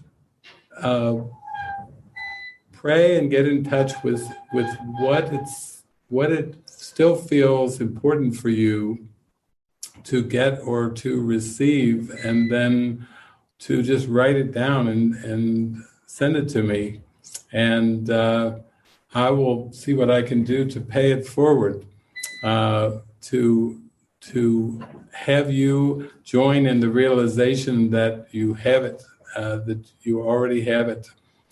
And whatever it is, I know Kirsten's talked a bit about you coming down possibly for the winter, and we actually have a friend of ours named Susan who was able to fly down to Utah from Canada, and she came down, and she's there at the monastery. So if you have something in your mind in particular around this winter that you would like, that you feel you want to just get into the mode, just write to me and write out whatever it is, and I will pay it forward for you, so you can then just get into your giving mode of sharing and extending the gratitude and the joy.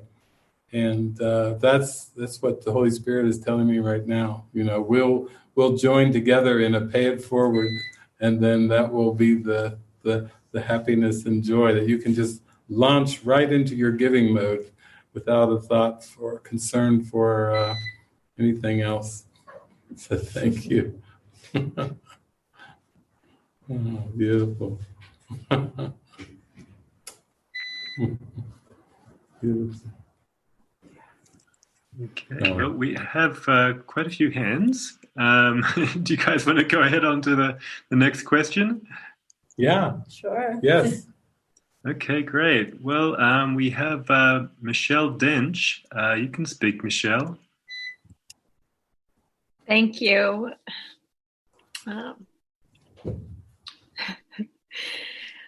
This weekend has been so incredible. And I have one question and then one thing I wanted to share.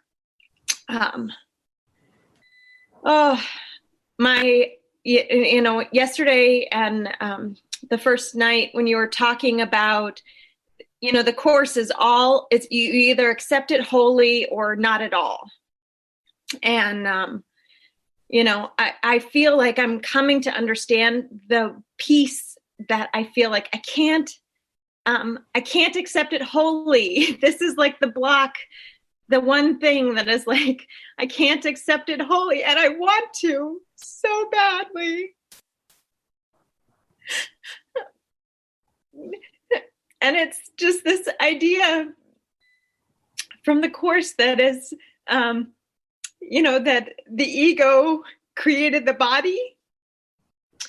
And, it's like in my mind, I don't understand how, if God is love and God is everything that it is, and I look at my children, I look at this little baby that I just had 9 months ago. She's just love. She's like so joyful all the time. And I can't understand how God couldn't have created her. And I look at my partner, Ari, and I can sometimes, not always, but sometimes see the Christ in him. And I'm like, I can't understand how God didn't create all of this. How could it be some of this is created by the ego and some of this is created by God?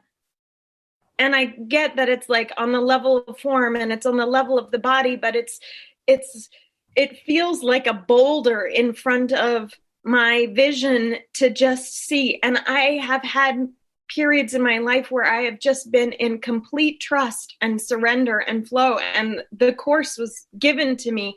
My holy relationship was given to me, that even the children that I've given birth to were given to me. I didn't create them. And I want to be able to know that love is all that created this, and just be able to rest in that and live my function. And it's like that one little piece just has me so confused. Yeah, I can speak to that, Michelle. I'll try to really address that from the Holy Spirit. Well, for me, it was helpful to realize that the only law of the universe is love. That all the other laws of gravity and thermodynamics, everything else is made up. And the love is the only law. That's kind of what lesson 50, I'm sustained by the love of God, and lesson 76 in the workbook, I'm under no laws but God's. So in heaven, it's basically God extends love, and all the creations of spirit are love, and what you extend, you are. That's the heavenly version of the eternal, we'll call it the eternal law, the law of love. And then in this world, it gets adapted to what you project, you will believe. So from the idea, we'll say just a characteristic of bodies is that they're temporary, just like the stars or gases we know now. We thought romantic songs, as long as the stars burn in the heavens, the sky, I will be loving you. And nowadays it's like, what? That's a finite time. Is that all you got for me? So many hundreds of thousands of years, and then you're going to stop. But what you project, you will believe. So when I had the same, you have the same thing with Ari, with your little girl and children. I had the same thing. I had love for my parents, my grandmother, my sister, and I had all this love. And I said, how do I deal with this? Because there's so much love. I have to believe that in the reality of love, like you. And Jesus said, well, it's like in terms of this world, what you project, you believe. So he said, instead of trying to think of love in any kind of limited way, because love doesn't have limits, he said, I want you to, the only use of these bodies that were made by, they're temporary, so they were made by a temporary belief, which is the ego. And the bodies are temporary too. They come and they go. He said, just think of them as part of who you see yourself as. That's why he says, don't deny the body, because it's part of your perception. And if you deny the body, then you're denying the mind that made up that body. And that mind is very powerful and very, very loving. And so he said, now what you want to do is you want to start to forgive, which means transfer it. Transfer those loving feelings beyond your grandmother, beyond your father and mother, your sister, beyond the blessed ones that are right near your projector. He said, I want you to include the rest of the 7 billion into your big love, like a lighthouse, on a coast, how the lighthouse light sweeps around and does like a 360 turn. He said, I want you to let the light in you, which is the love in you, sweep around to include everything and everyone. And he said, don't think of it as in a limited way. I want you to practice sweeping all the way around your perception. He said, let me come and sweep your whole perception 360, so that that's why he took me traveling. He said, I want you to meet a lot of people you've never met before, and I want you to love them the same way you love your grandmother. Or for you with Ari or your little girl, that's what Jesus is saying. I want you to let it sweep, because we have to also bring a reflection of love into our perception. that love is eternal and our perception is not. It's basically, it's going to disappear at some point because it's temporary. But while we perceive it, let the love sweep from that little beautiful little girl you have and that beautiful partner Nari. Let it start to sweep around and practice that. And then you'll be filled up. You'll get closer and closer to the actual experience of love. And he says, if you have the faintest glimmering of what love means today, you have advanced in distance beyond measure and in time beyond the count of years. So you're onto it, but it's just, remember that love is inclusive. Love is not exclusive. The hurt, the pain only comes from the exclusive idea.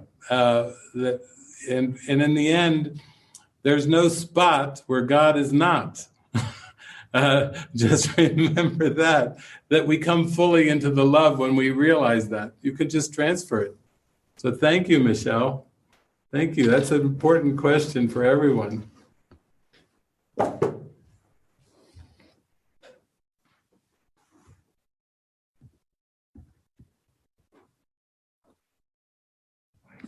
Okay. So we have a few more hands there. Would you like to pick someone else, guys, or would you like me to pick someone? Well, I do think Jean poured her heart out on a Friday night. And Jean, before I got here, I read through, oh my gosh, your gushing love.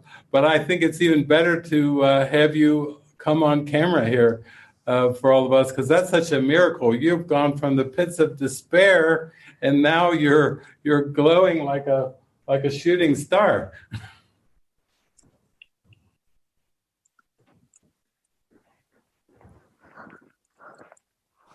I can't explain to you, but I don't need to explain it to you. That last night I was in the depths of despair and the utmost darkness, and the moment you opened your mouth, David, it just, all the darkness just went, shoo, gone, absolutely gone. And then, because I was in such a state, I couldn't listen to Frances or Erik very well. So I went back to listen to them, and of course I heard everything that they said. But I poured it out on that letter to you that I am so blessed. And I've been trying to do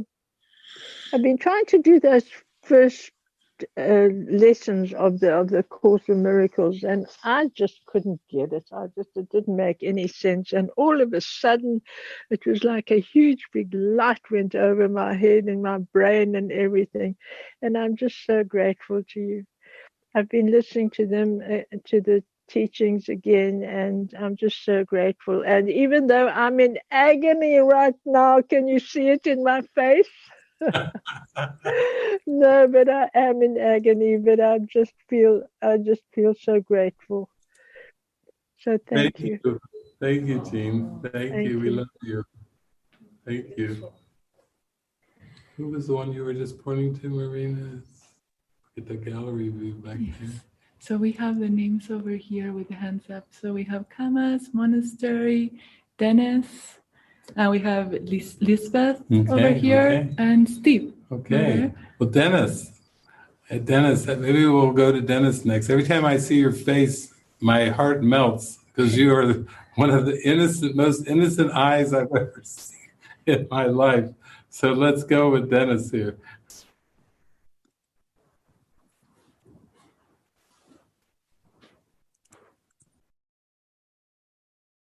You'll need to unmute yourself there, Dennis.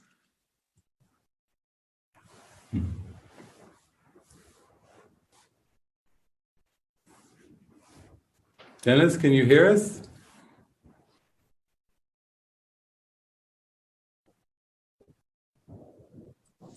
How's that? Yes. I'm really a geek. Stuff. And anyhow, I wanted to thank you both and everyone who shared. On Friday, Frances said, telling those stories, I mean, it was really helpful to hear all that because, you know, I think my life is a story.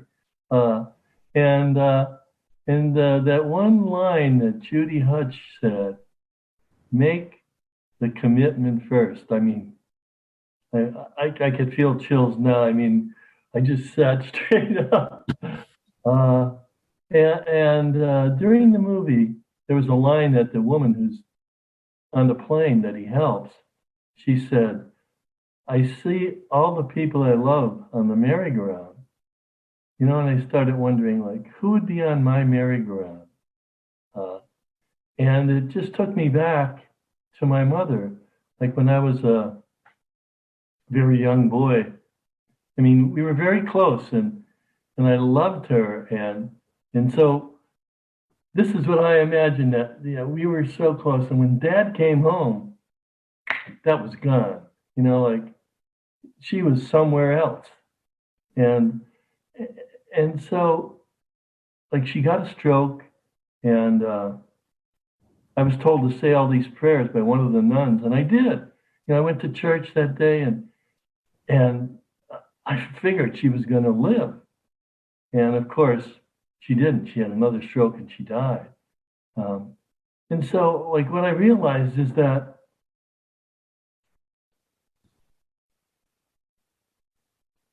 I never felt really connected to anybody like I was connected to my mother, like that love, pure love. And that every relationship I had, I always thought we needed to do more. You know, we've got to do the Course in Miracles, or we've got to do forgiveness worksheets, or whatever it might be. Like there was never that real sense of connection without any need for improvement or making it better. Like there wasn't that joy of just, wow, what I have is really okay, you know? And I just like, I mean, that part of me is just like always judging a little bit, you know? I hear somebody's voice and I'll say, oh, I don't think she really means that, you know? I don't know what I'm talking about. But that's the truth. You know, I've kept this little part of myself to myself, like all these years, and there's some like confusion. I would say, like ever since I started doing these workshops with you guys, more stuff comes up, and yet there's excuse me, moments of healing too that come up, and like little miracles, I call them. You know, I mean, nothing magnanimous, but something that, wow, that just came into my day. So I'm going to make the commitment. I'm coming to Mexico. And I'll see you guys in about a month. Okay. Thank you, Dennis. Thank you. And you know, there's a part in the Course where there's one paragraph where Jesus says, you can join with anything and anyone. It can be a person, a place, a memory. And in that joining, the whole universe is blessed. So even before you come to Mexico, I think today, at the end of this retreat, I want you to just join with your mom in one of those good old-fashioned reunions of joy and feel that love that you always felt, and know that that's going to radiate out and bless the whole universe, because Jesus actually tells us to do this in the text. He says joy can join with anyone, anywhere, any place, any time. It doesn't really matter. And so practice that, and I know we'll feel the blessing. All of us will feel that blessing, because that's like a touchstone for you. That's an easy thing to start to call in that memory, because it's so real. It's so true and full. It doesn't have something that needs to be done to it. It's already there. It's there in your mind and it's in your heart. But thank you. Thank you for sharing that. We look forward to seeing you here in Mexico. Love you, Dennis. Well, you feel one of our co-living, there was a couple that they mentioned, Camus and Mexico monastery, or which one would you like? They're both of them. Yeah, Monastery, Mexico, and those two. Okay. We can go with monasteries right there. Oh, and then Camus as well. Camus as well. Hi.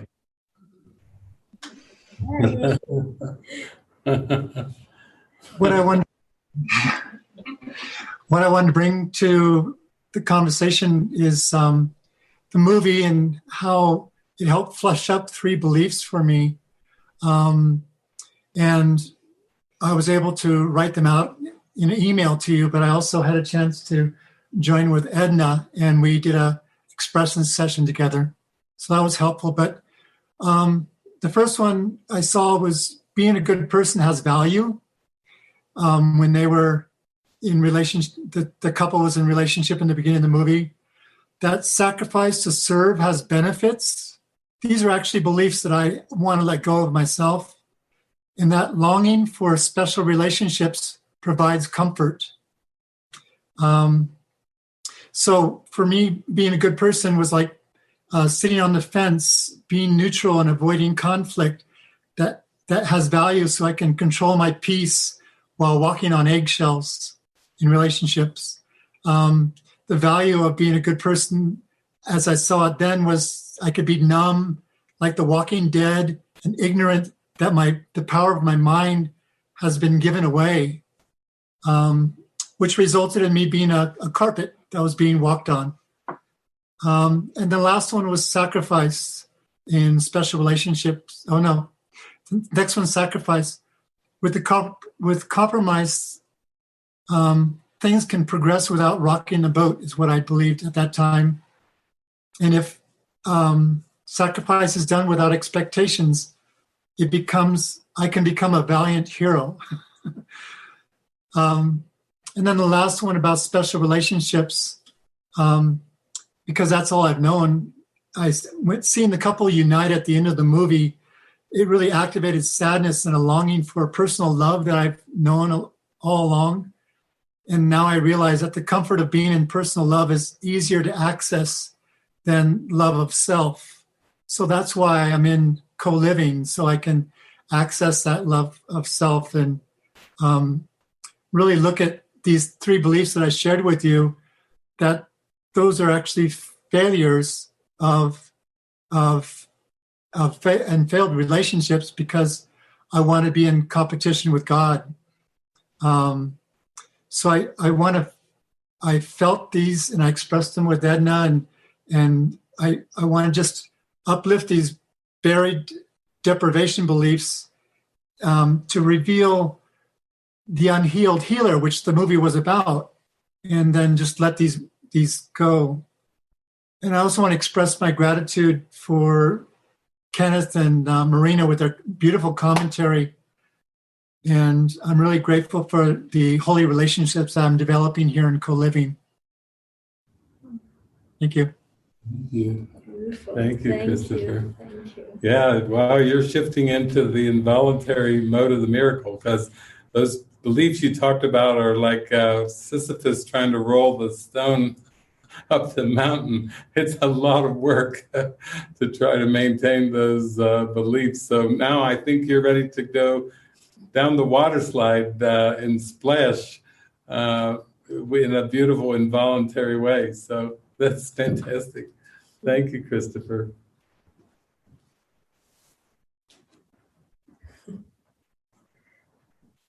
Do you want to see? And we have Mexico, co-living. We have a lot of and people in Camus. Mexico. No, only Camus. Camus. Okay, we're ready for Camus.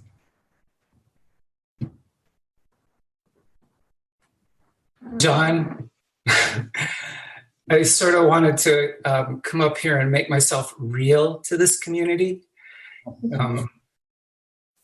Speak up and make myself real. And suddenly I wasn't feeling nervous at all. Now suddenly I'm feeling nervous. But The best thing I heard today was when David just said in passing that you never hear anybody talking about Cinderella's bank account when they're telling the story, the fairy tale. And, I hated that movie yesterday. And I didn't hate the movie. The movie was fine, but like what it was fleshing up for me, and actually it was the same thing in a lot of the movies that fleshed up for me, and even the Yogananda movie did, was I'm seeing all these successful people, and none of them are really worried about money too much, and they all have good jobs, and I'm always getting this feeling, but you're gonna have to go back, like you'll make up with your girlfriend, but then you got to work. You got to go back to the timeline thing, and there's going to be stress, and then you're going to fight about it because of it. And there's always been in me this, at least since I've been an adult, that I'm always called back to the timeline. It's like it's the thing that's calling me back, and that gets flushed up when I see these movies, and so by the end of the movie, like the only one who had a job actually that she had to go to was his ex in LA. And her job is to work with Mr. Happiness, And then in that scene where they were seeing the brains light up, his brain was lighting up. And I'm watching that scene, and in one way I loved it, but in another way I'm feeling oh, now I got to get up in front of everybody and somehow make my brain light up, and it's not going to happen. I know it's not going to happen. So it all put me into this haze. I felt like when the movie was over, I was in this haze of slight depression, and then I went and I lied down, and then I sat up and I did an inquiry on paper. I used Byron Katie's inquiry, and I was working on it, trying to see if I could move through this, but it didn't really work. And then I started to feel go outside, take your phone, go outside. There's this little library 2 blocks away where they have internet that's on all night and lit tables. Nobody's ever there. And go sit there and call some of the people in my life. And the feeling was, like David says, what are you going to share? I'm going to share my attitude. And then I thought, well, what is that? And whenever I think of the word attitude, I flash to something that I heard in a 12-step meeting once, and I always thought it was the best thing I ever heard. And it was a woman saying, all my spiritual efforts, she said it twice, all my spiritual efforts are to do one thing, and that's to turn the dial from half empty to half full. And for me, that means half empty is life sucks, then you die. And half full is life is, joy, and then ascension. And that little shift makes all the difference, It's just, everything is in that. And so I did. I called the people, and I knew that attitude would be there because it's in me. It's it's the thing that lights me up now, is to share that attitude. And I was on the phone for 2 hours. And then when it was over, I felt whole again. I felt clean and clear and whole again. And I came back, so anyway, I just wanted to share that and make myself real to you guys. Yeah, you're filling our hearts up with that. And that also, half full is so beautiful because we use the word full in it. And that is so beautiful because that in the end is what eliminates the idea of work.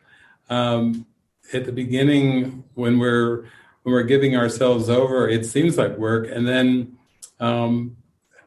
sometimes I think when I was in this joy for a number of years, and you start drawing a lot of witnesses of happiness, sometimes people would say, "Are you working all the time?" And I said, "No, I'm on vacation all the time." Because it's just a perception, like you said, of what your happiness and your joy is. And when you say full, half full, the fullness is what wins the day. It just takes over the attitude of our lives, our mind. It grows so full. I always did a lot of talks on divine providence, like, okay, remembering God is the provider, God is the provider. It washes away all my ideas of what's providing. And then I do remember Mary Baker Eddy had a beautiful thing that I would go into her church, God is love, but God has met and will always meet every human need. They have it in gold letters in the front of the Christian Science Church. God has met and will always meet every human need. And to me, that is the half full. That is the promise. All we have to do is lean into that and do what you did. Give it away. Share it. Share your blessing with the beloveds. And then pretty soon it just feels so good that you just give yourself over and you can't stop giving. So thank you for sharing that, because I think what you just shared is hugely practical. And that's really the answer to everything. Thank you, John. Beautiful meeting you.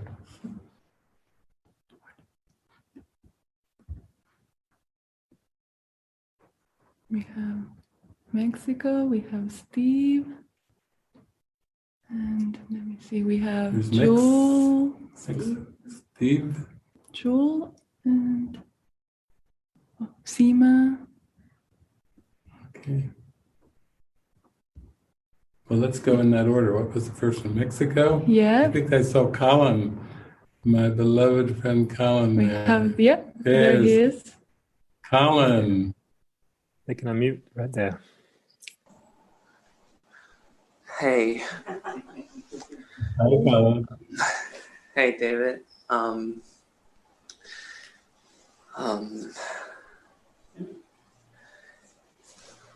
Can see David? Is that? Oh, the Lord has me do it. Maybe if you say something. Oh, yeah. Can you hear us? Yeah. Yeah. Hey, David and Francis. I was, yeah, when I'm in those retreats and the sessions, a lot of times there can be thoughts like, can I share or can I ask or should I?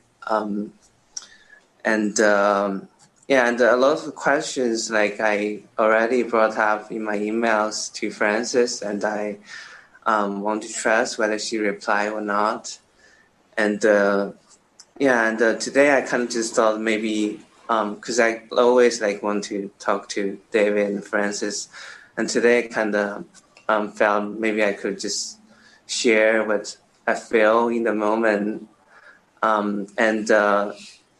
And earlier I thought like Peter said there's a lot of people hands raising, and I thought probably I'm not going to share in this session anymore.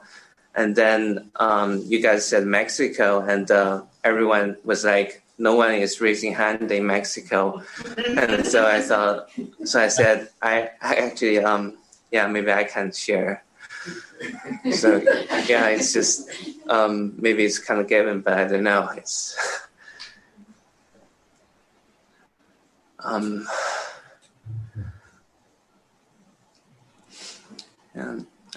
that's like the big thing on my mind. But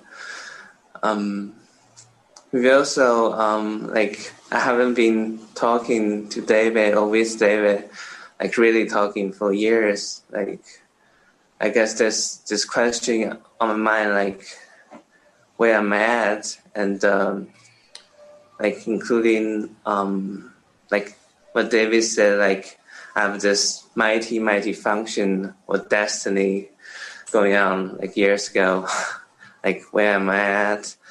But I guess I just trust what answer is given and what answer is not. Like I'm fine with that, but that's like one of the bigger question in my mind right now. But also just sharing this feeling or wanting to talk to. Beautiful. I was just talking to Francis. Yeah, it's been a while since I've been in the classes, so we're holding that in our prayers of having a visit to come to see and to talk to all of you there. And yeah, you're in our hearts and our prayers, and it's beautiful to be able to just have these chats like this. I did see you at the movie. I got to lean over and give you a high five as we were social distanced at the movie, Janet. But we do look forward to sitting down and chatting with you. And I know it's a lot of beautiful new arrivals, but you've been in my mind, and we love you so dearly. And thank you for coming up and speaking to us this way, and we were looking at all the different photos there, and I could see you there. So I'm so glad you came forward, and we love you so dearly. And for others watching, you may know that Colin, you have such a big heart that you wrote. After we've seen you in China, Shanghai, and also you kept writing to Frances, and finally she just said, well, you'll have to write in English. So you have to learn English. So Colin learned English at the request of Frances, and you so beautifully articulate yourself. And that just shows how big your heart is. And also so many things. It took a lot of faith and trust to come here to Mexico. And we all are very aware of the 40-some hour trip you took and all the things, the 4 hours you went through of interrogation in Mexico City and everything. So, it's Jesus had said, if you have faith the size of the grain of a mustard seed, you can move mountains. And we feel your faith. And, it's an honor, actually, that we walk together. And you do have a huge forgiveness function for the whole world. And you're fulfilling it so beautifully. And I talk about you a lot. You're a beautiful inspiration. So thank you. Thank you for coming forward and sharing. Yeah, we love you. We'll see you soon.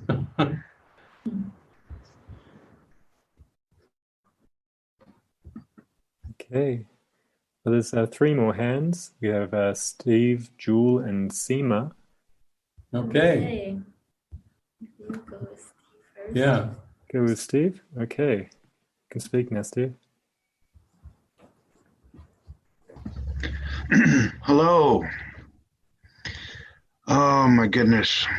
Normally I start with I am and follow that with a definition that brought me to spirituality. But today I'm just a human and extremely grateful for Jeffrey for bringing me to this, and then for all the beautiful lessons that have been shared through this entire weekend. My heart just overflows that I feel the prophet deeply. People of Orphalese, what can I speak except that which is moving in your own souls? Because Spirit has called, and I've heard in each and every share, oh, so beautiful. Friday night I heard yes. Just say yes. This is a required course. Yes, just do it. Yes. And then yesterday, it was so powerful to hear the transition in the conversation, because frankly, I've tried to read the course and I get it, but I don't get it because it's so intellectual. It was beautifully said yesterday that it comes to you the way that you need to find it so that Spirit can connect directly to you. And I heard that deeply, because what you were speaking to yesterday, David, was a beauty of love will find you where you are.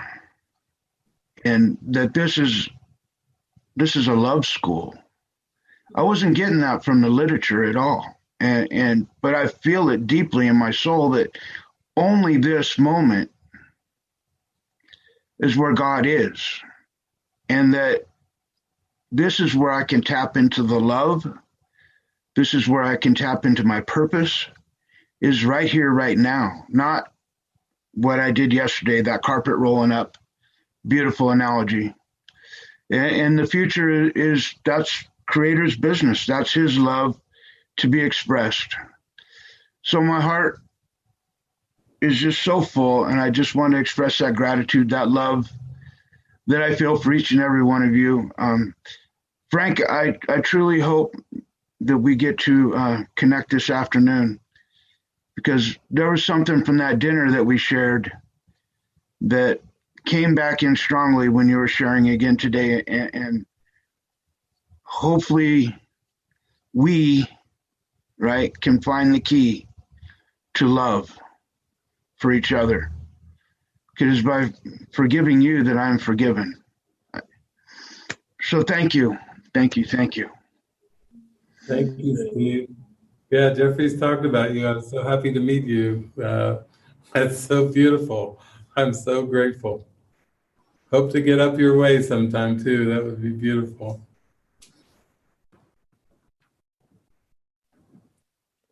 Okay, well, next we have Jewel. You can unmute yourself. Yes, hello. Hi, Jewel. Hi. Deep gratitude to you all. Thank you so much. I feel moved, and my heart has been tugged at by Holy Spirit to speak. As a follow-up to, I spoke on Friday night, and have had since that time a really beautiful revelation and gift that I'm feeling moved to share, because it seems like this theme that we are on here with this about the darkness and the required course that I brought up about the darkness and being a prodigal daughter, and how I came to the course early in my life. I had the beautiful gift of receiving it quite young and having that experience of full love and the light and everything when I was quite young, and then got booted out into the dark journey of this world. And it's been a long, long road back. And occasionally I've put my head above water. By the way, David, I met you at Erik's a few years back, and that was one of those moments. And I think I spoke to you then about this, trying to understand what was going on, because I've looked into the face of death. I've looked into the face of the worst suffering on this planet. I've looked into the face of murderous attack, everything that is the darkness, and looking upon it. And somehow this journey is what I've needed to be on. But I've been having this trouble trying to find my way back to where that love is, in being in that place, and how to reconcile. And now I'm back, and I feel like all of a sudden it's just like, it's like the Course in Miracles talks about, the dark companions and that we are we are light, we are love, we are not, the dark companions are not worthy of us. And yet, to really purify my mind, I have to shine my light on all the hidden fears, not just the fears I think I have. And so it's like when I spoke about darkness, I noticed the next day people were talking about nightmares and they had dreams. And the Holy Spirit said, well, that's because hidden fears are coming up, hidden fears. And that's why the spiritual bypass is so dangerous, is because we try to get right to the light without looking first at the hidden fears and shining our light upon the hidden fears. And the hidden fears are murderous. They are death. They are the worst suffering. And so my journey back has been like, okay, I have to want nothing else. I have to not be wanting the death. I have to not want the murder. And it's like, what? I want it? There's a part of me that wants that. And Jesus said, yes. You have to not want it. I'm like, whoa, okay, so that's the revelation. Before I thought, okay, of course I don't want it. I want to get away. I want to shine my light. I want to do all these things. And Jesus says, no, the reason it's there is because you want it still on some deep hidden level. And so I'm like, oh my God, that's it. Okay. I'm so happy. Thank you. Okay. That's beautiful. Thank you so much, because actually the last several weeks on movie gatherings I've done and whatever, I have been addressing the secret dream. Jesus says there's two dreams, the face of innocence and the dream you dream in secret. And I've actually spent the last 4 or 5 weeks talking about this secret dream. And then he calls the world the dream that you gave away, as if it's being done to you without your knowledge or effort or belief or wanting. And so you're piggybacking on what Julie from Canada said. She said, I don't want to want anymore. I want to give. That's the key. And so for me, when I look at my life, it's turned into a life of giving where I didn't even care who, where, what, how. It's just been give. That's one of the 10 characteristics of a teacher of God is generosity. And that gets us out of the getting and the wanting, which is a dark a dark thing to want something from the world. I always would tell people, if you want something from the world will want something from you. And that's where the trap that Frank was talking about comes in. But I was named after David in the Bible. I was named after King David. And of course, some people know that David in the Bible wrote the Psalms. He was King David, but he also was a songwriter, singer. And he's got one called the 23rd Psalm. And the beginning of the 23rd Psalm is, the Lord is my shepherd, I shall not want.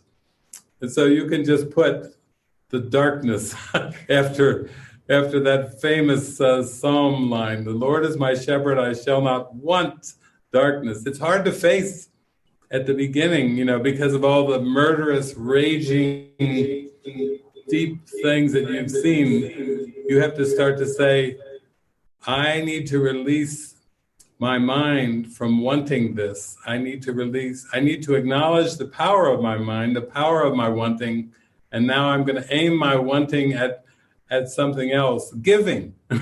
I'm going to be a giver instead of a getter. So that's it. Thank you so much. That's a huge, huge realization. You're back.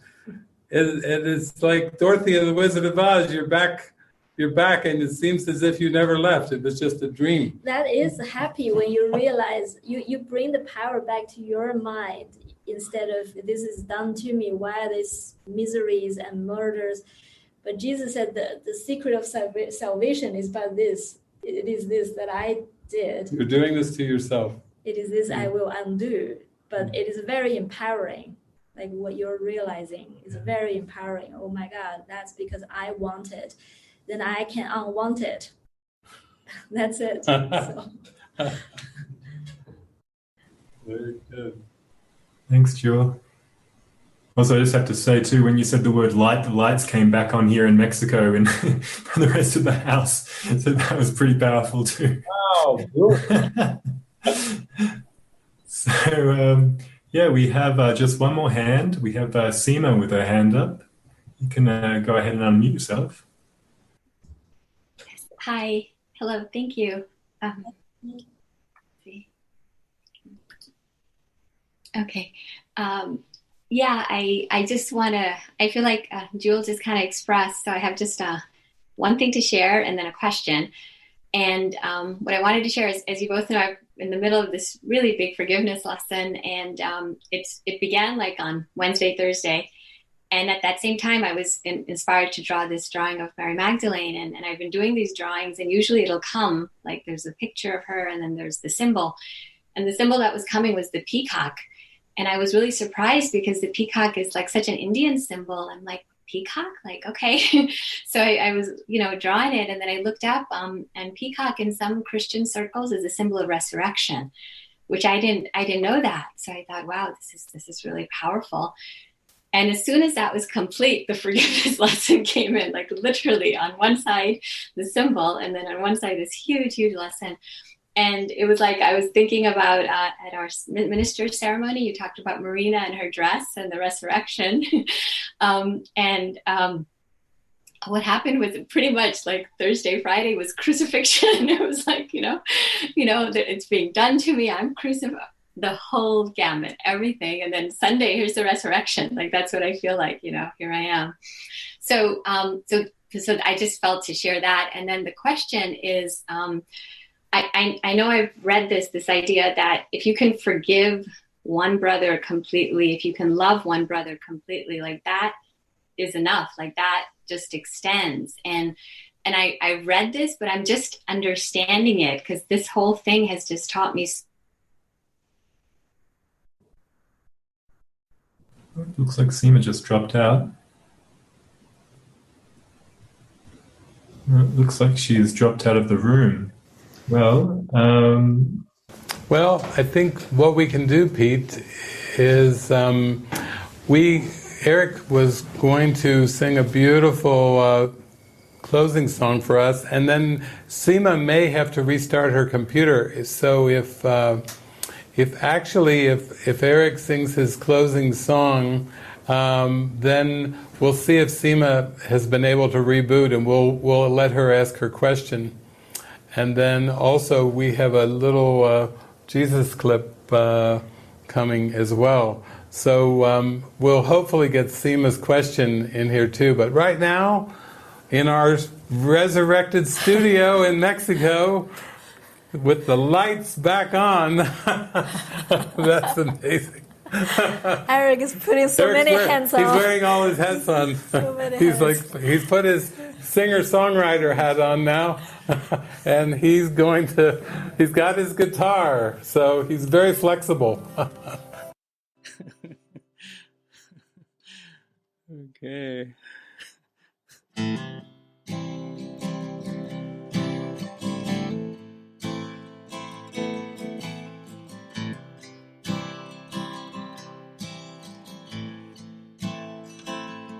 Will you take me for a ride?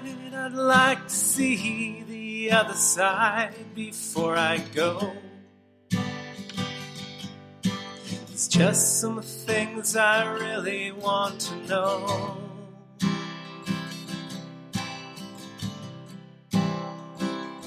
Will you tell me what they mean, all the strange things that I've seen before I die? For oh so very long I've wondered why, all the things that make me think, and why I always seem to sink when I try. I only want to find some peace of mind, a little peace of mind.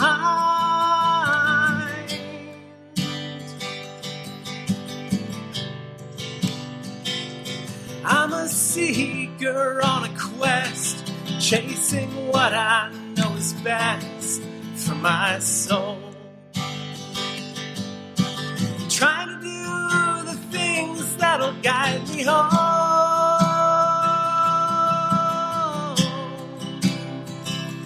And I'm searching for the answers. Are they floating in the air? They say they're all inside you, but would you please show me where?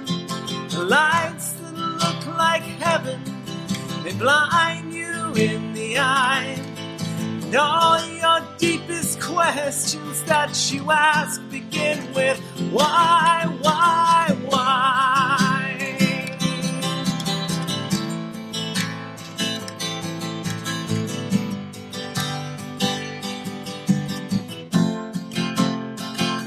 So I've packed a couple things and I'm going for a ride. I'd like to take time just to look down deep inside. I don't know where I'm going, only know just where I've been. Led by dreams and inspiration, I am leaving all my friends for a while, for a while.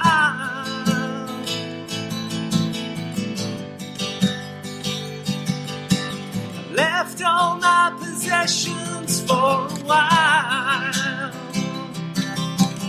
Think about the things that make me smile. Do you remember what it was to be a child?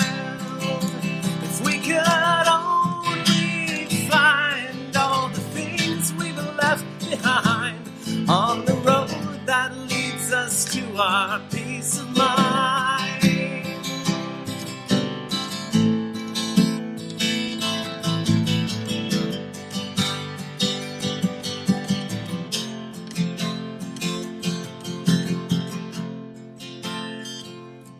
As the years are getting older and my wings seem to get colder, I find it's getting easier to fly. If I fly home every day, I will never lose my way. And still I find myself searching for the answers. Are they floating in the air? You say they're all inside you, but would you please show me where? The lights that look like heaven, they blind you in the eye. But all your deepest questions that you ask will lead to peace of mind.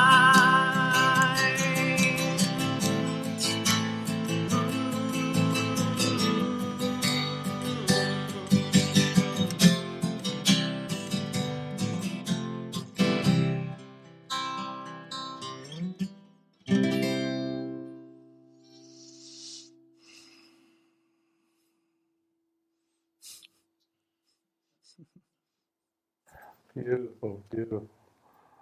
Amazing. Every time I hear it, just...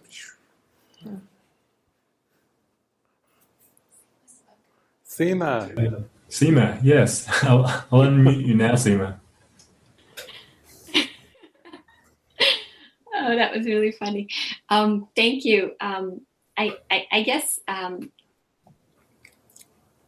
it's more of a assurance I'm seeking if I go in my heart. Like I'm feeling this understanding dawning about what does real love mean? What does it to love unconditionally, to let go, to forgive? Like what does it mean? And I can feel like I've struggled with the ideas of being the doer, of working hard, of work, all of these ideas. And there's this, like, I just feel this love is just like you were talking about, sweeping with the other person about her daughter and letting that love sweep. And that's exactly what it's feeling like. It's just that one forgiveness, that one complete acceptance. It just feels like it's just extending. And there's a part of me that's like, oh, this can be easier than what I thought it was. And then there's a part that's like, but can you really trust it? Because maybe tomorrow you're going to wake up and it's all, you're going to be back to square one. And, then you get on the treadmill and you got to forgive and you got all these relationships and this and this. So I'm really, Frances talked about the way showers and you're the way showers for me. You've always been the way shower. So I'm just expressing and I guess seeking like I don't know, like am I in the right direction? Am I getting this right? Am I getting this correctly?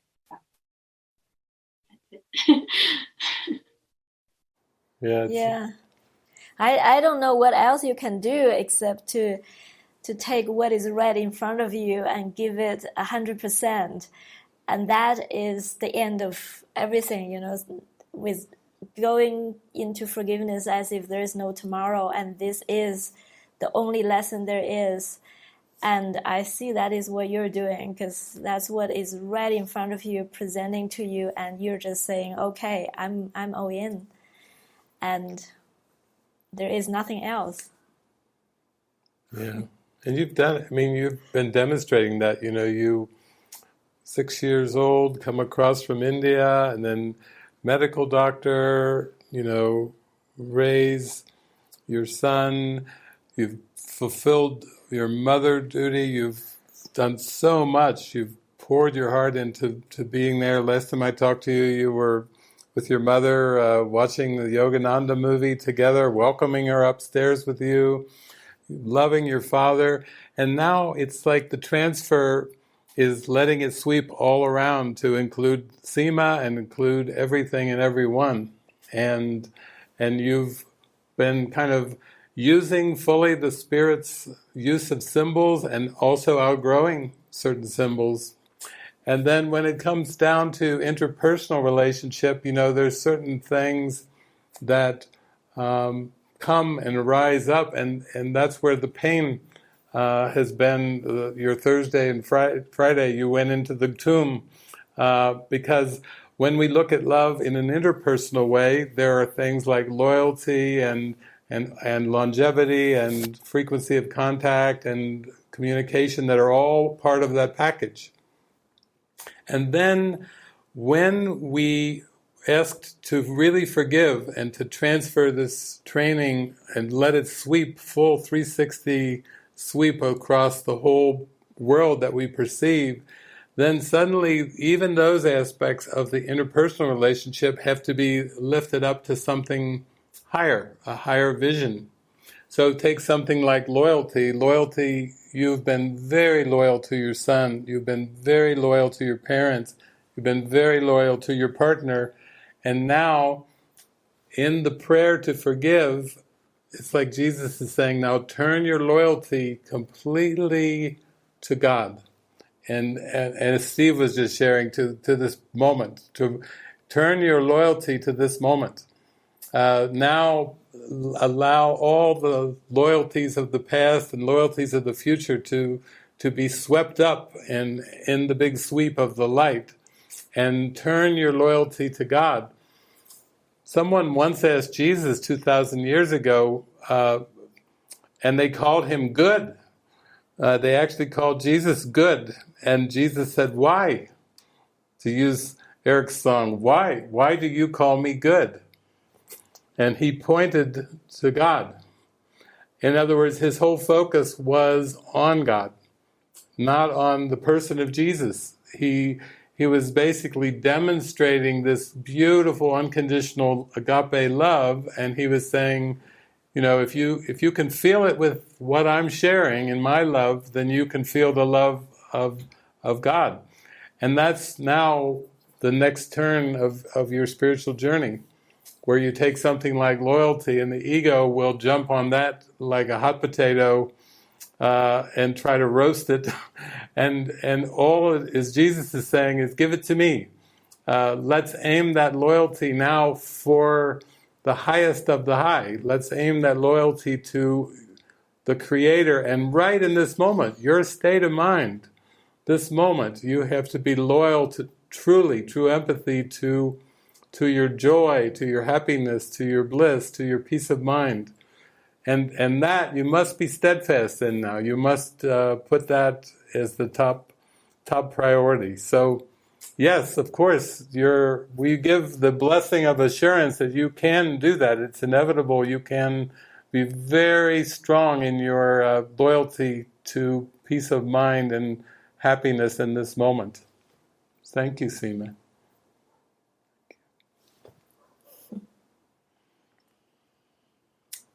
Well, Pete, I think the only thing we could do now is maybe we have a Jesus clip that we'd like to show you. So Frances and I will come back for our goodbyes after we get to watch this Jesus clip. Let's can cue that up now.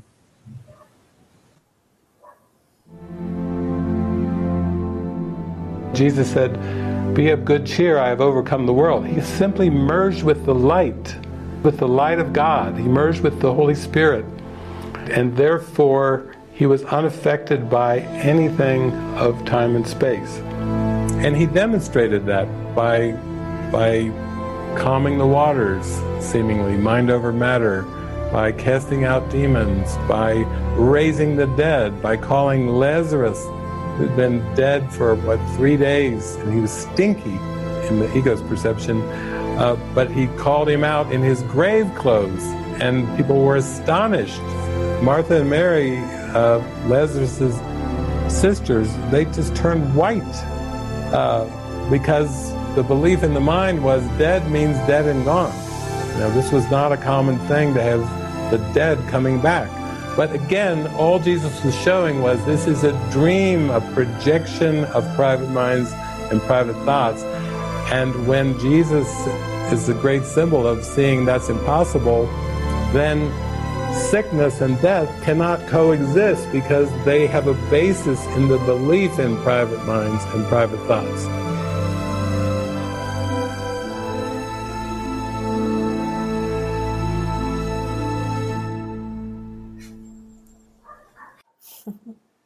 Hands. That's beautiful. Well, yeah, we feel to show that because Erik was praying for the next month's theme of online retreat, and he just heard very strongly Jesus, our beloved elderly brother, as our next theme. So Soren just made this beautiful video, and yeah, we just want to show it. I think it's just going to be beautiful to have a whole month online retreat dedicated to Jesus, because I always love when he says, I represent a state of mind that is only a potential for you right now. So to see Jesus as nothing but our potential feels very hopeful, you know. Yeah. He is a true way shower. That way shower that is a pure potential that we can just practice and give over our life to become. Yeah. So we're very grateful. So so we'll have Jesus as our theme for our online retreat at the beginning of November. And then right before we were talking here, I was thinking, I feel like doing a big worldwide free weekend retreat for Christmas sometime in December. I did one before. I think it was a Spanish-English one. I don't know what month it was. It was a couple months ago. But so that's what we're going to do. We're going to do a big free weekend celebration, Friday, Saturday, Sunday, somewhere in there, somewhere in December. So yeah, that sounds like a lot of fun. Jesus in November and a big Jesus celebration in Christmas time too, because it's us. We're celebrating our homecoming. We're celebrating our transcendence of the ego. We're celebrating our happiness. We're joining together in prayer. We're joining together in song and movies. We have so much joy and so much fun sharing this that we're kind of blowing the trumpet of happiness. And we're so glad that you came along with us this weekend, because we just had such a wonderful time and we could see your faces. The bells are ringing down here. The bells outside are ringing. That must officially mean our weekend is over. We even have bells ringing, lights going on, fans, and now bells. Yeah. Yeah. Thank you. Thank you all. We love you.